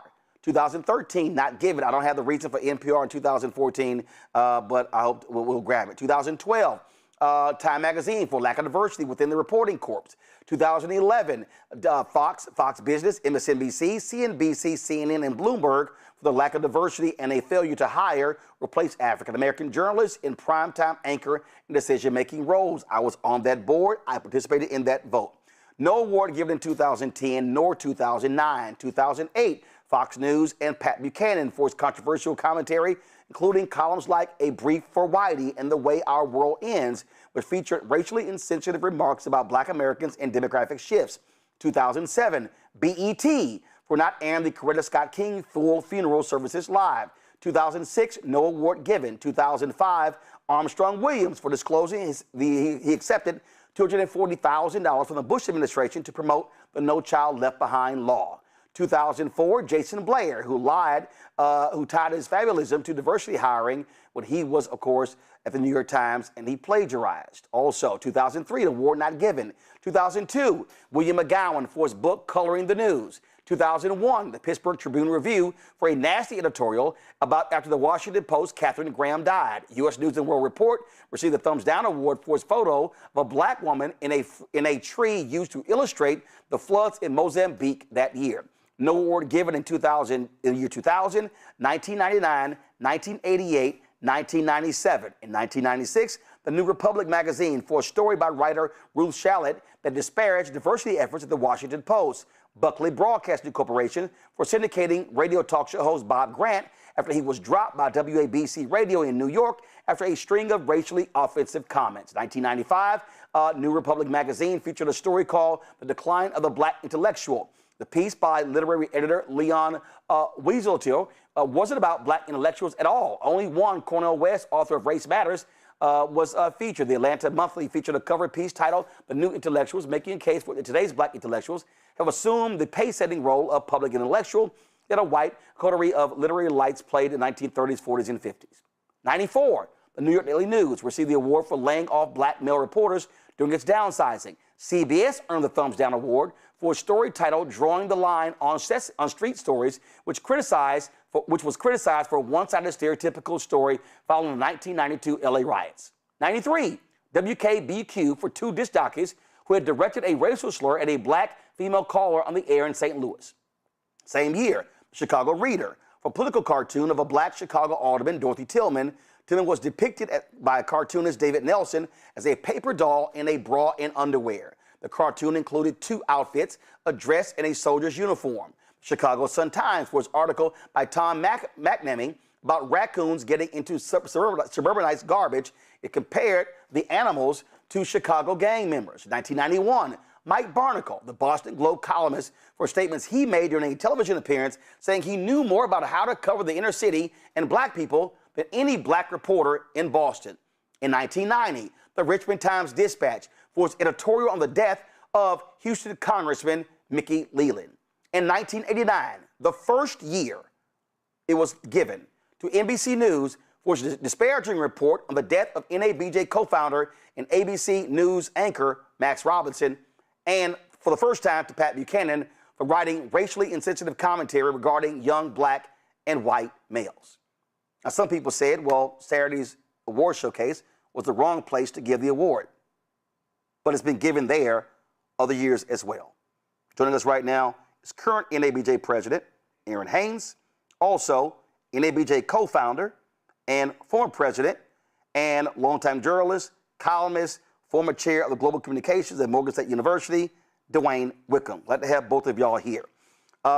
Normally protocol, you go with the current president, but when you got a founder and a former president, and the person who first gave the award out, we're gonna start with him. So Dwayne, the award first started when you were president of NABJ. Explain to people why this was created. Let me say 2 things in advance of that. First of all, I am so proud of our president, Aaron Haynes, for the courage that it took. And I wasn't in those board meetings, but I know from previous board meetings that I've attended, she probably got some pushback. It took a lot of courage. I want to say that. Then I want to say something to you, Roland. You know, we say that journalism is the first rough draft of history. Well, if people want to know the history of what has occurred in NABJ as it relates to the Thumbs Down Award, they can only come to you. That list you just read off will probably not appear anywhere else in journalism in this nation. It's important for people to understand how important you are to our efforts to get the news out and to be thorough in our approach to the axiom seeking truth and reporting it. So thank you so much for that. Listen, what we do in NABJ in terms of Thumbs Down actually is as old as the organization itself. We have been a protest organization since the first days of our meeting at our first NABJ meeting convention in 1976 in Houston, Texas.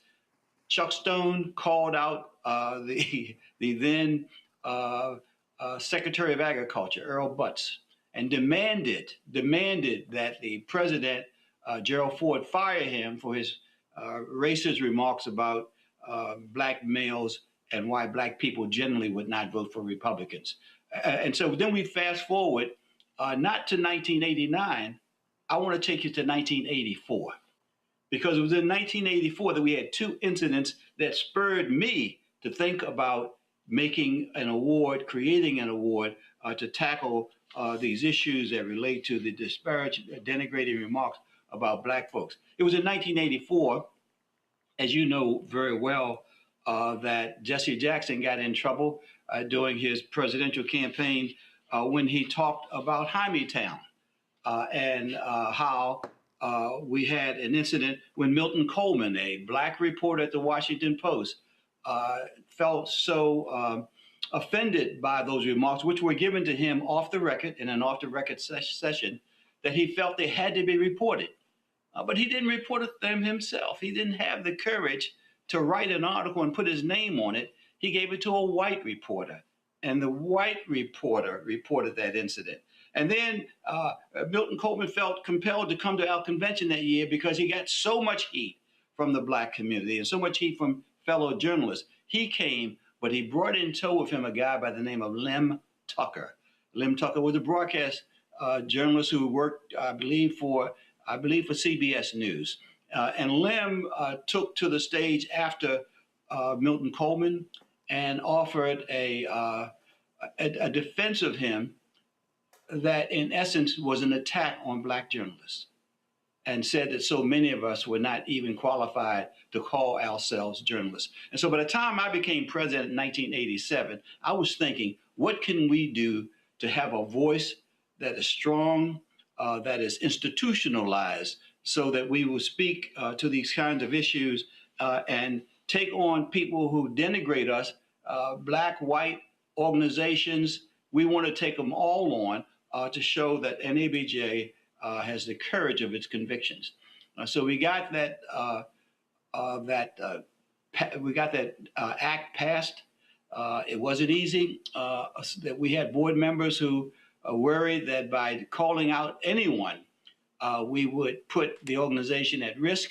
But we passed that rule that created our thumbs down award, and we called both NBC and Pat Buchanan to account at our 1989 convention.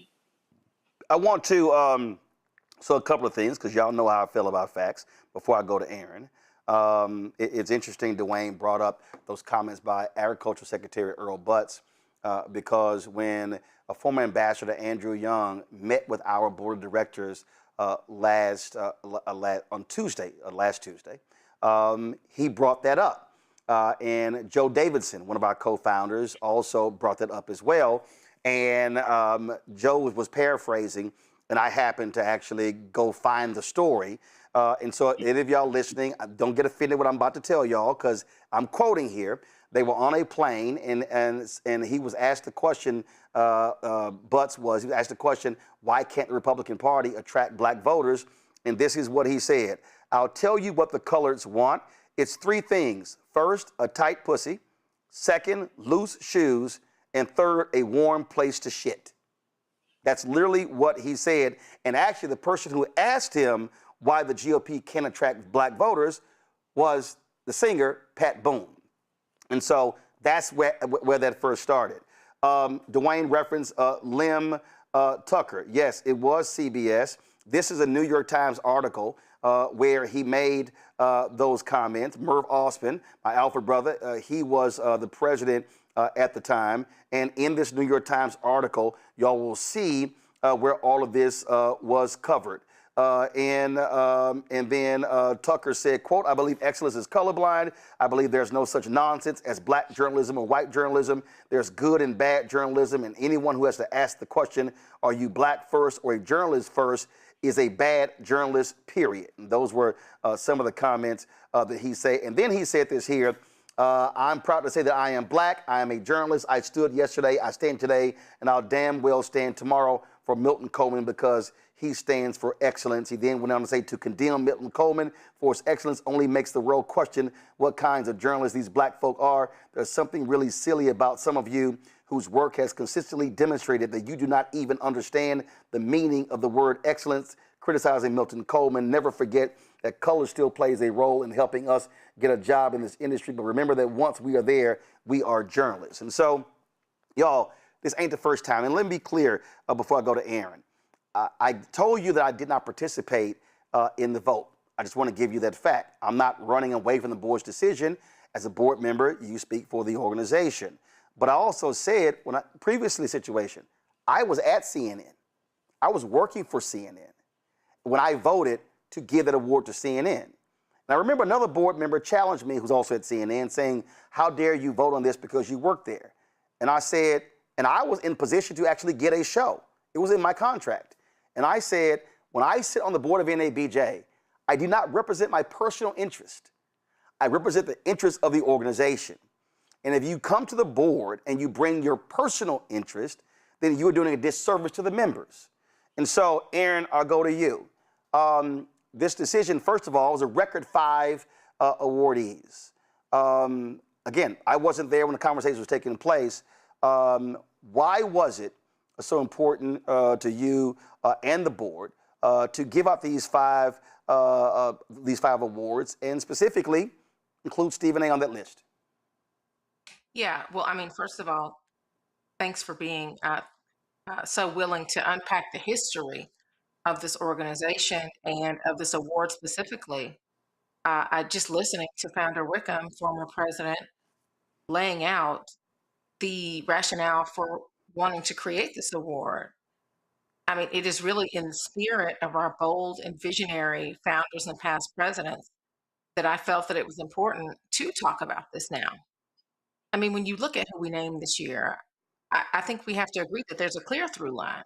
We're looking at the forces that make it harder for Black journalists to do their jobs and harder for Black communities to be covered fairly and fully, right? That includes government officials that are exerting their pressure on the press, news organizations that are making decisions that weaken diversity and coverage, media owners who are facing questions about the treatment of Black journalists, who we know are under attack by internal and external forces across this country, and also influential commentators whose rhetoric can reinforce harmful narratives about Black people, particularly Black women.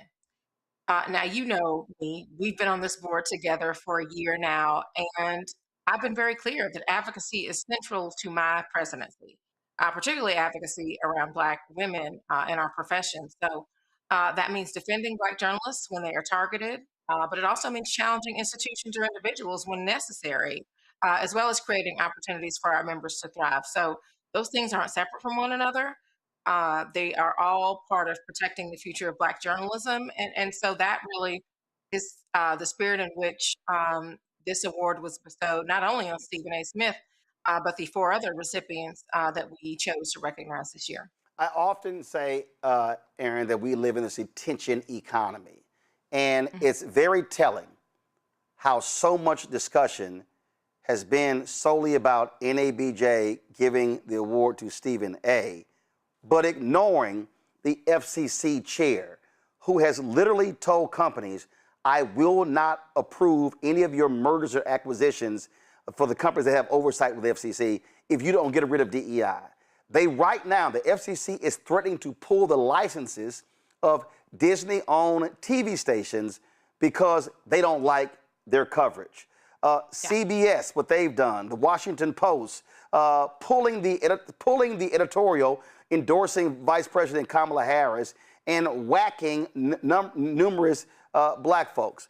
And so it's interesting that folk are fixated, again, and I get it because big voice, big name, but it also goes to show you how people operate in this attention economy. Yeah, I mean, I think that that's absolutely true. You know, that's why I thought it was important for me to unpack. I mean, obviously, we don't always announce a thumbs down award at the Salute to Excellence Gala. We don't always put those names on a screen, and certainly we don't always, you know, as president, get on stage and explain that decision. But it really did feel important to talk about why we were naming the folks that we named, why we were naming as many folks as we named. I mean, I think you spoke to this earlier. We are in a moment when journalism is facing these growing political, economic, and institutional pressures, and the stakes really extend beyond any single offensive statement or newsroom decision or individual journalist. And so that was why I felt like we needed to say that publicly, why we needed to say that collectively, with these multiple institutions and individuals being recognized. I mean, to your point, like, you know, the Federal Communications Commission has just tremendous power over the communications infrastructure in our country.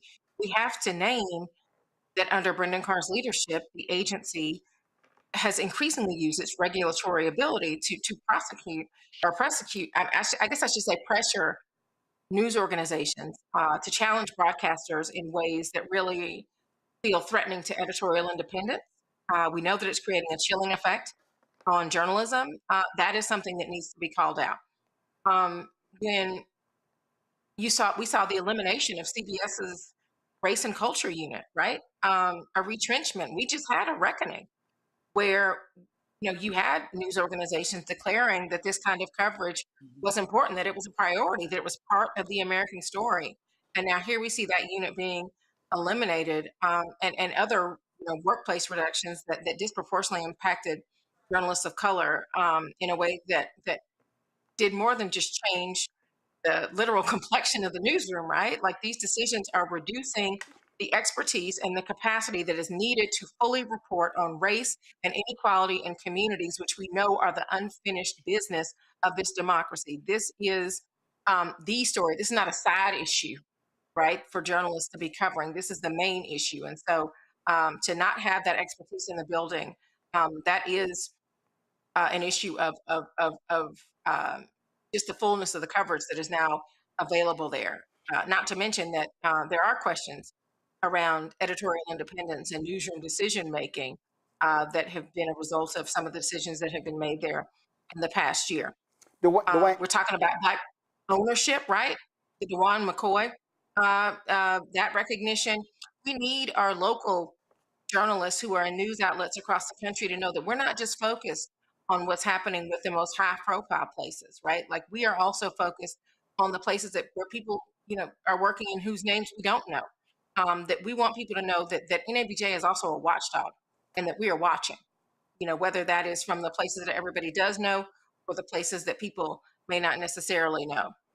So, I mean, I think all of this is cumulative, Roland. This has been the work that we've been doing this entire year. And so, I think that what we did Saturday night was absolutely in keeping with not only what NABJ has been doing for 51 years, but certainly what we've been doing over the past year. Before I go to Dwayne, this is Dewan McCoy, owner of Wish, Circle City Broadcasting, parent company Wish TV in Indianapolis.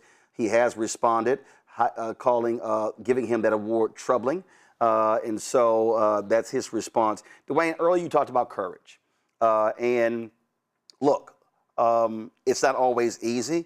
And even when we have voted, there have been dissension. I remember in 2011, when we gave that award to CNN and all those networks, a former president actually violated our protocol and went and told NBC that they were getting the award. NBC was not happy.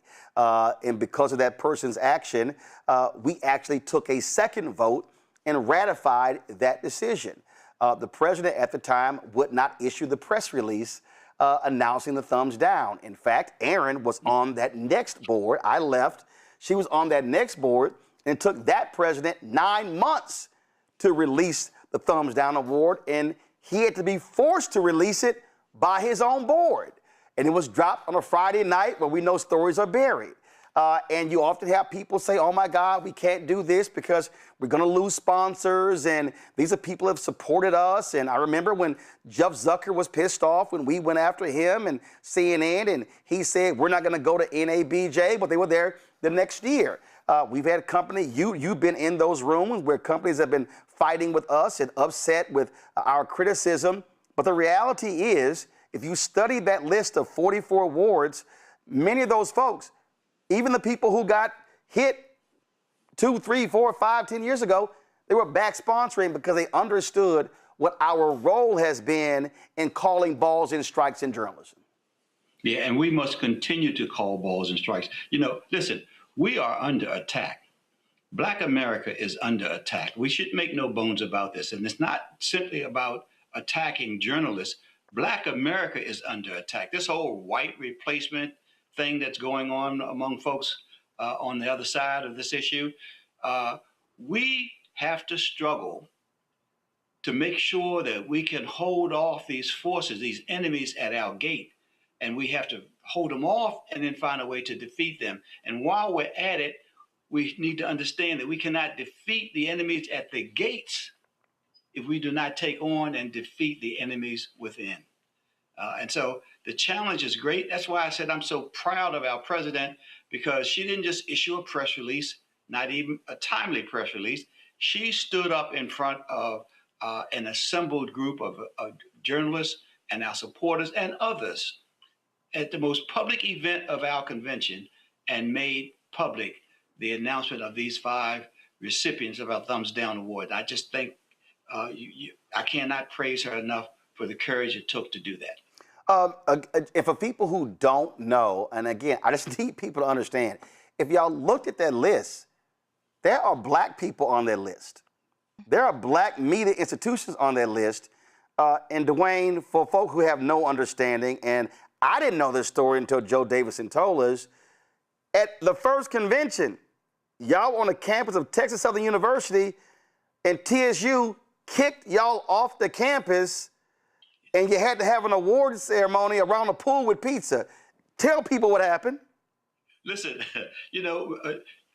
we wanted to go to the convention largely because Texas Southern had just created a school of journalism only 4 or 5 months before NABJ was created. We saw some relationship there, and we got there, and we had a very active and lively discussion about who can be a member and what status of membership can people have.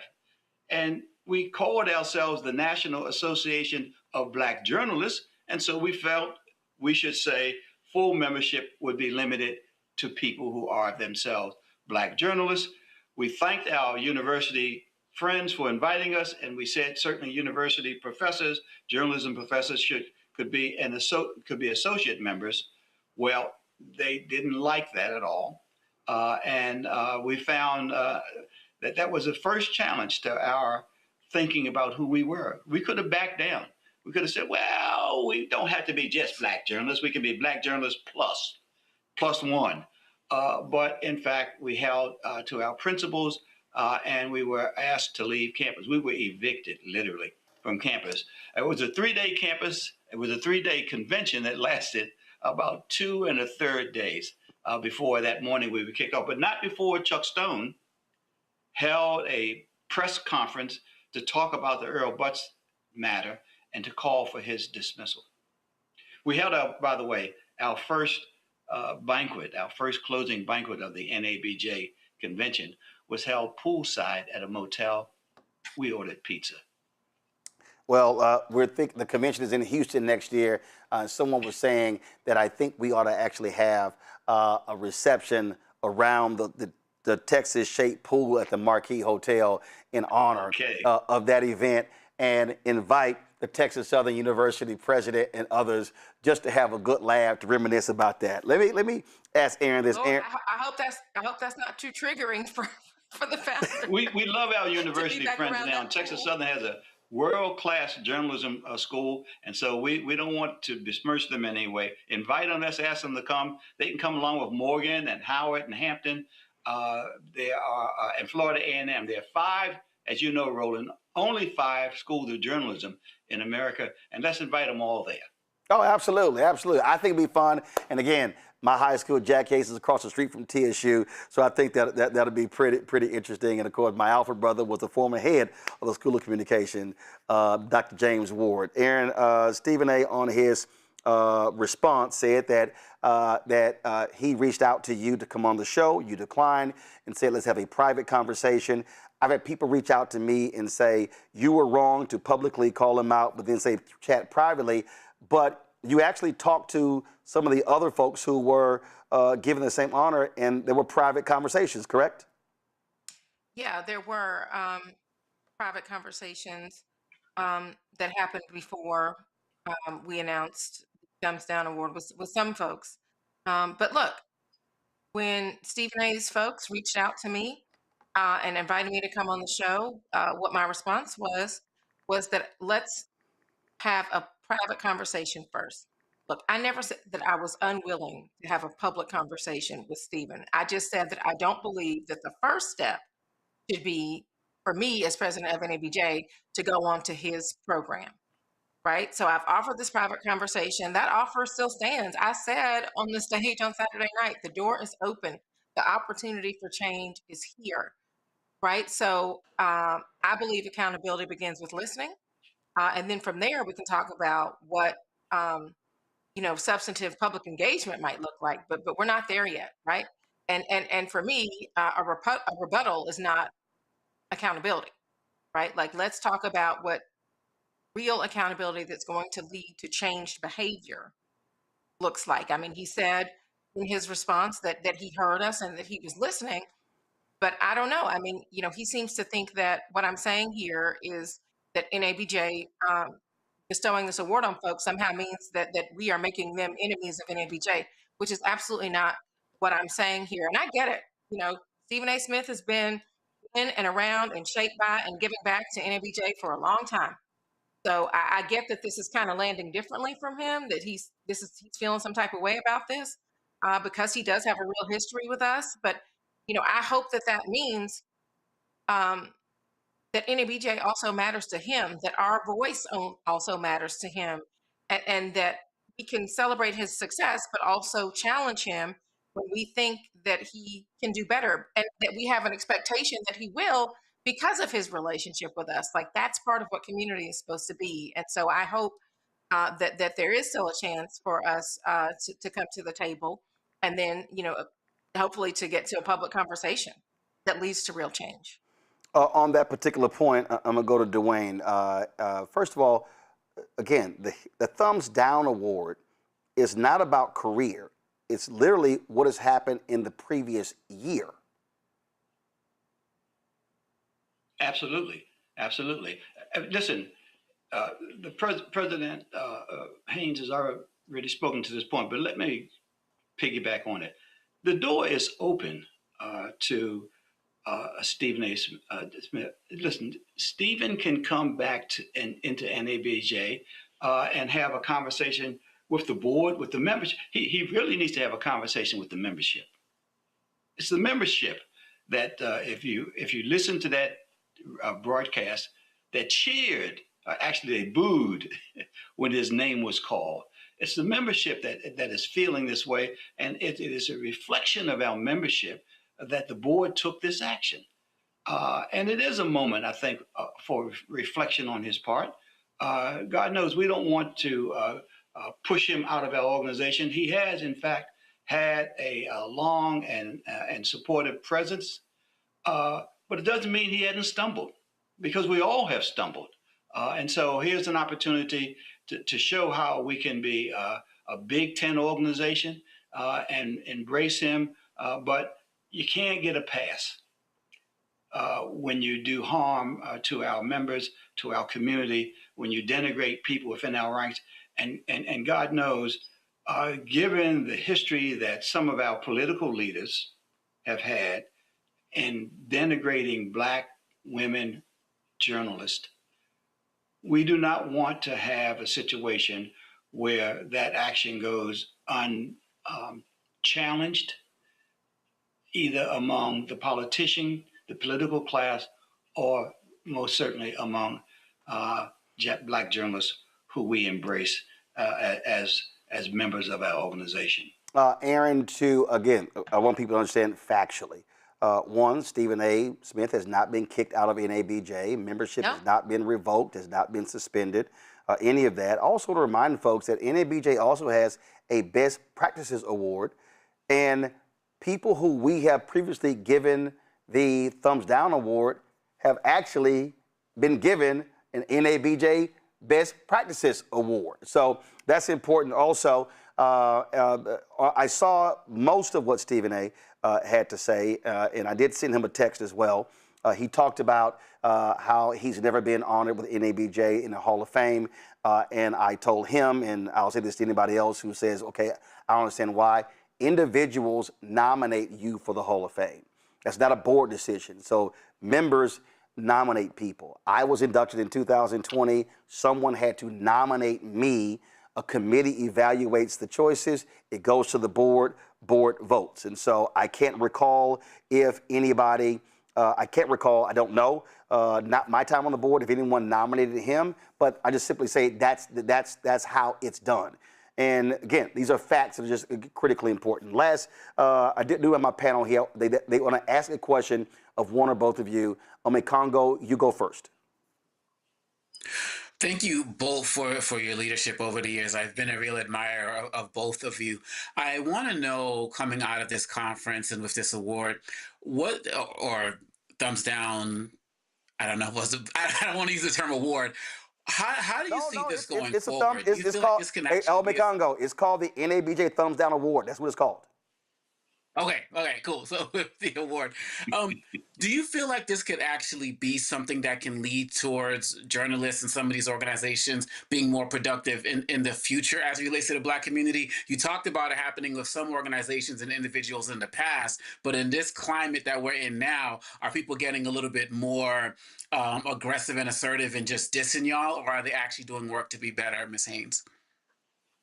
Yeah, listen, what I hope is that this is absolutely a chance for change, and a chance for change and improved behavior, especially in this climate. what is the message that we can send that folks can hear this and that they actually want to respond in a way that moves us forward towards, you know, better, more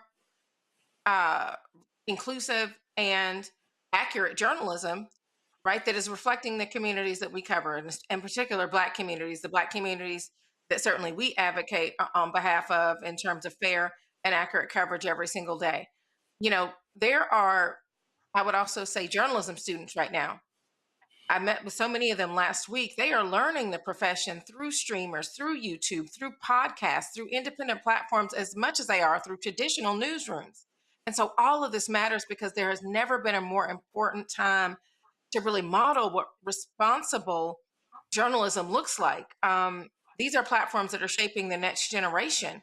And so, you know, in terms of what I'm hoping comes from us bestowing this recognition on to all five of these recipients is that there is listening, there is reflection, there is a serious conversation about the patterns and behavior that we're seeing. And ultimately, the measure of accountability is going to be about whether anything actually changes, right? You know, on his show today, Stephen A. said, you know, what does this have to do with journalism? I would say what this has to do with journalism is what we normalize. So when commentary is repeatedly framing Black women as unqualified or undeserving of authority, like that helps to normalize a way of seeing Black women, right? For audiences, for newsrooms, and for this next generation of journalists who are watching these platforms and learning what journalism is supposed to look like. So, you know, journalism doesn't just report culture. Journalism is shaping culture. So when certain ways of talking about Black women become routine on major media platforms, that normalizes something for audiences and for young journalists that are learning the profession. So I think, you know, what I'm hoping, like I said, is that folks can see this not just as a call out, but also a call in, right? That is certainly my goal.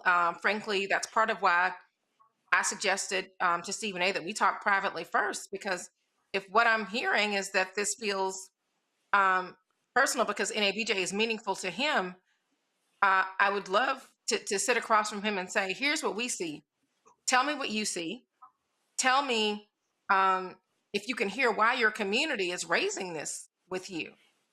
Calling somebody out is actually the opposite of turning your back on them. Like turning your back would be saying, you know, we're done with you. That is absolutely not what we're saying. We're saying that you're part of this community. Your voice has enormous influence, right? And because of that, we expect more. That's it.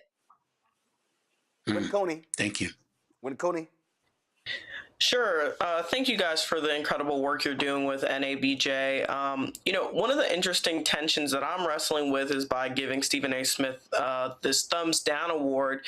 Did the committee struggle with the possibility that criticizing him publicly could actually further popularize him and give him greater visibility to the very commentary you're seeking to challenge?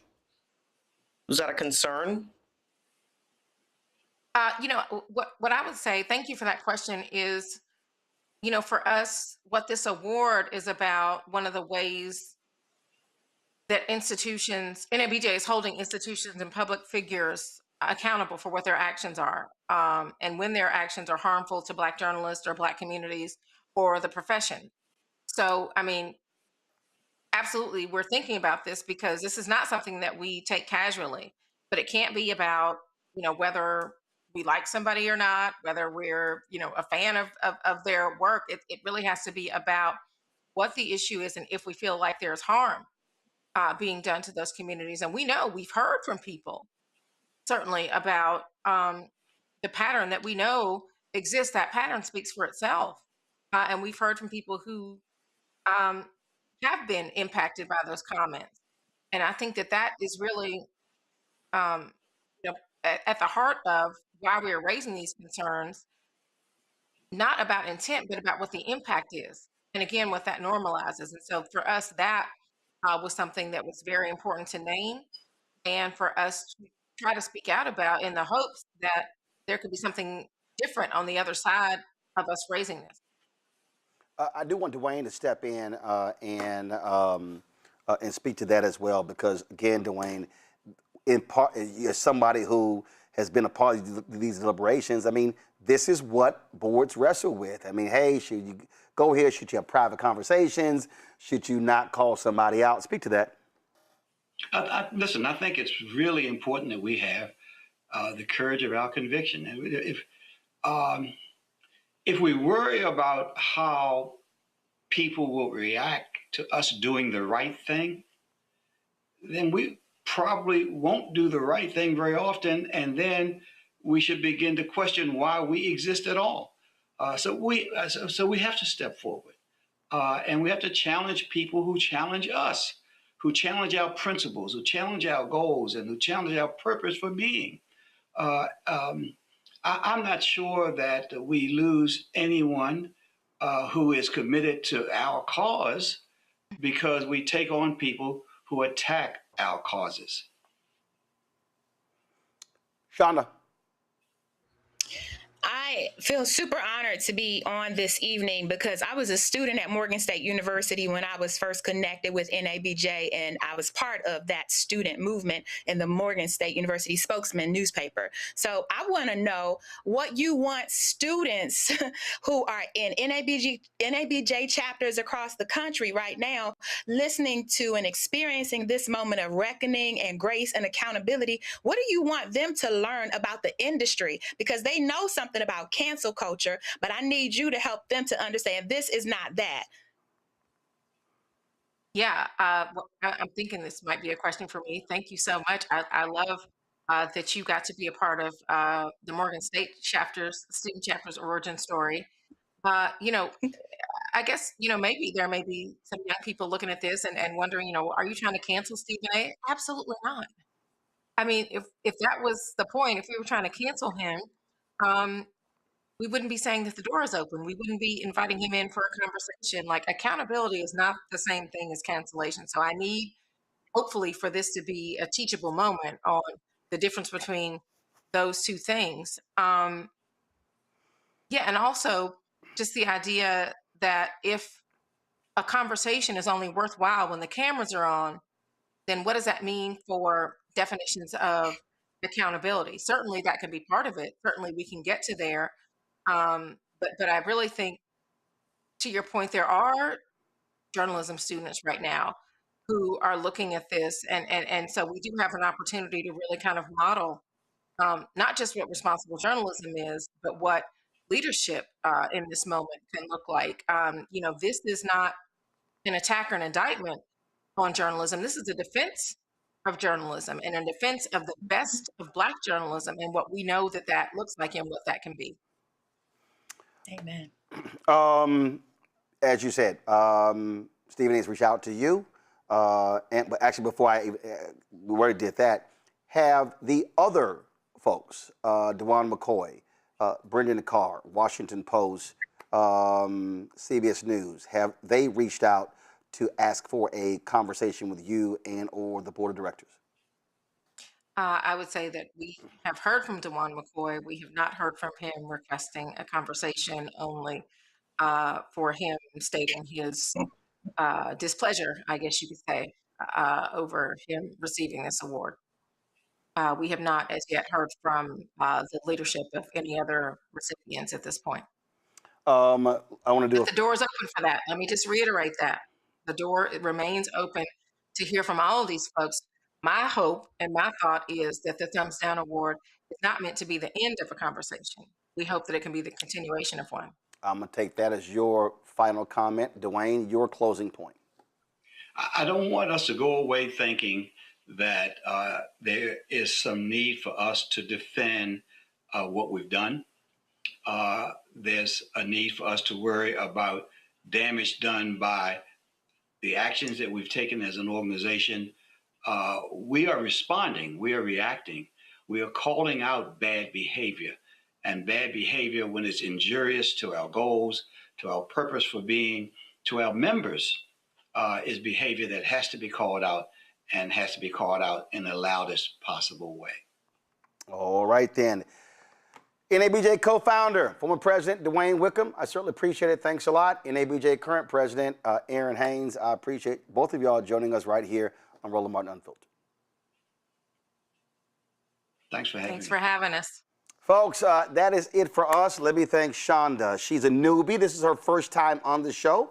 We didn't haze you too bad, so it's all good. Let me thank Ame Congo and Win Cooney as well. Appreciate all three of y'all being on today's show. Folks, that is it for us. I am rocking here. Let me stand up here, y'all. I'm rocking today. This Right Shoot Edit shirt. Got this. This was from the Atlanta Association of Black Journalists. I forgot when they sold. I think it was last year. And so they did a phenomenal job as the host chapter of this year's national convention. Just so y'all want to give y'all some stats. We actually, this convention here was the second most attended convention in the history of NABJ. 4,302 people registered for the convention, second only to Chicago, where we were there was a couple years ago. They had 4,363 people. And so I fully expect when NABJ comes to Houston next year that we do things bigger in Texas, that we're going to break the all-time record. And I'm about to be real aggressive. I'm setting a goal. I want to hit 5,000. I don't even want to make this thing close. And so if you are a professional member, if you're a journalist, if you are a student, if you are in PR, if you work in the media place, we have course categories for everybody to join NABJ. So I want you to become a member because with the training and the things that we do, certainly they matter. You can go to nabjonline.org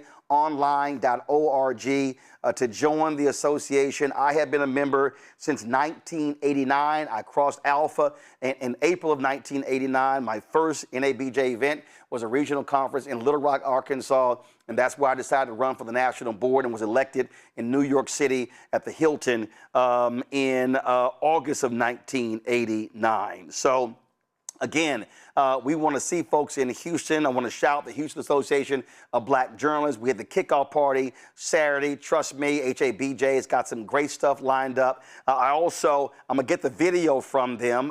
They played it. I got to shout out my girl, Melanie Lawson, longtime anchor at KTRK, Channel 13 in Houston. Melanie Lawson gave earlier this year $43,000 to the Houston ABJ chapter, recognizing $1,000 a year for her 43 years in the business. Well, on Saturday night at the party, she announced that she's giving $43,000 to the national organization as well. And so that brings a total to $86,000 for her contribution to NABJ. And so shout out to my girl, Melanie Lawson. She's since retired from Channel 13, so look forward to seeing her when we are in Houston. And I'll say this to close this out. Listen, Stephen A. said the same thing in his video, and I totally understand how he feels. He talked about the importance of NABJ and what it's meant to his career as well. Look, I understand that. I've said this. I have not been silent about my support for NABJ, my love for NABJ. Listen, I chose every year to attend the NABJ National Convention, then going to the convention of Alpha Phi Alpha Fraternity Incorporated. In fact, my first Alpha convention was in 1999. I wasn't back for 20 years. I had to make a decision. I could only afford to go to one, and it was NABJ or it was Alpha. I chose NABJ because that was my career. And just like him, I've helped a lot of people. A lot of people have come through. And the bottom line is this here. It's not personal. And again, I wasn't there when the board decided, but the bottom line is the board made the decision and we move forward. And the reality is there are going to be those moments where we disagree. I can tell you right now, we've had some contentious fights in NABJ. People have battled. We had a business meeting last week and it got a little rough with the decertified candidate who had been previously who was on the board and who was running for re-election. Those things happen when you're in organizations, but the support also matters. I got no problem saying this because I said to the membership, in the past year, I personally donated $170,000 to NABJ because this is why, in this moment, in this moment that we're in fact, I remember I went to the ESPN all day summit, and that was a sister who was sitting there, and she says, hey, so good to see you. You paid for my convention 1 year. I didn't remember her. I remember paying, but those are the things that actually happen. And so there have been times when we have been disappointed by organizations, how they respond to us, how we've been treated. But the reality is the same organization has been there for us. All of this matters because I have been saying this point blank. And that is, and I got a book coming out, and we're going to start selling the book in September. And in that book called Black Forward, I literally have said that in this moment, the moment that we're living in, what we're now dealing with is we are going to have to depend on our institutions more than anything else. In this moment, we are going to have to lean on our members. We're going to have to depend upon our organizations. And in this moment, we all are going to pull our own weight. And so I lay these things out in my book. I talk about Black organizations today, how our goal is not seeking white validation, but it's to build Black support, to build Black businesses, to build each other. In the last 18 months, we have seen more than 1 million Black people, 600,000 Black women, 500,000 Black men lose their jobs. Black unemployment, it is a higher rate. In the journalism industry, we've seen massive layoffs. Before our convention, Scripps announced 300 folks being laid off. We've seen these things happen. And so this is a moment where Black journalists must rise to the occasion. This is a moment where we must support our Black institutions, even when we disagree with them.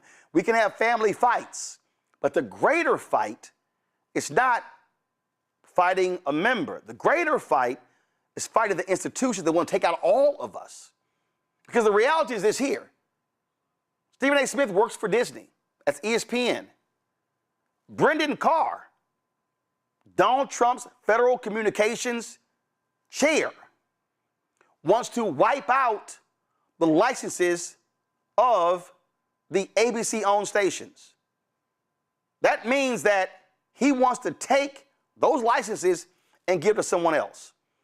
That would be the loss of thousands of jobs, including many Black people. And so we need to understand the battle that is going on. The numerous Black folks who lost their job at CBS News, weekend anchors, producers, reporters, digital folks, those things are happening. Jeff Bezos, one of the richest people in the world, massive layoffs at the Washington Post, wiping out Black people. Karen Attiah suing the Washington Post and had to go to a court or arbitration when it came to her job. So these things are happening in real time.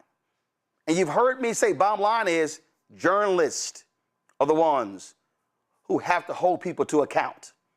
It's journalists that must hold federal officials, state officials, county, city, school board, corporate, nonprofits to account for what they are doing. Black-owned media, understand next year, 200th anniversary of the Black press. March 16th, 1827, the founding of Freedom's Journal, the nation's first Black newspaper. Of course, we have that mural in one of our offices. The third paragraph, the quote says, "We wish to plead our own cause, too long have others spoken for us." I'm saying all of that because in this moment, this is when we need Black journalists working at mainstream institutions, Black journalists working at Black-owned institutions to take this thing even higher when it comes to accountability. Lim Tucker made that comment to NABJ. Dwayne referenced in 1984. I disagree with every damn thing he says.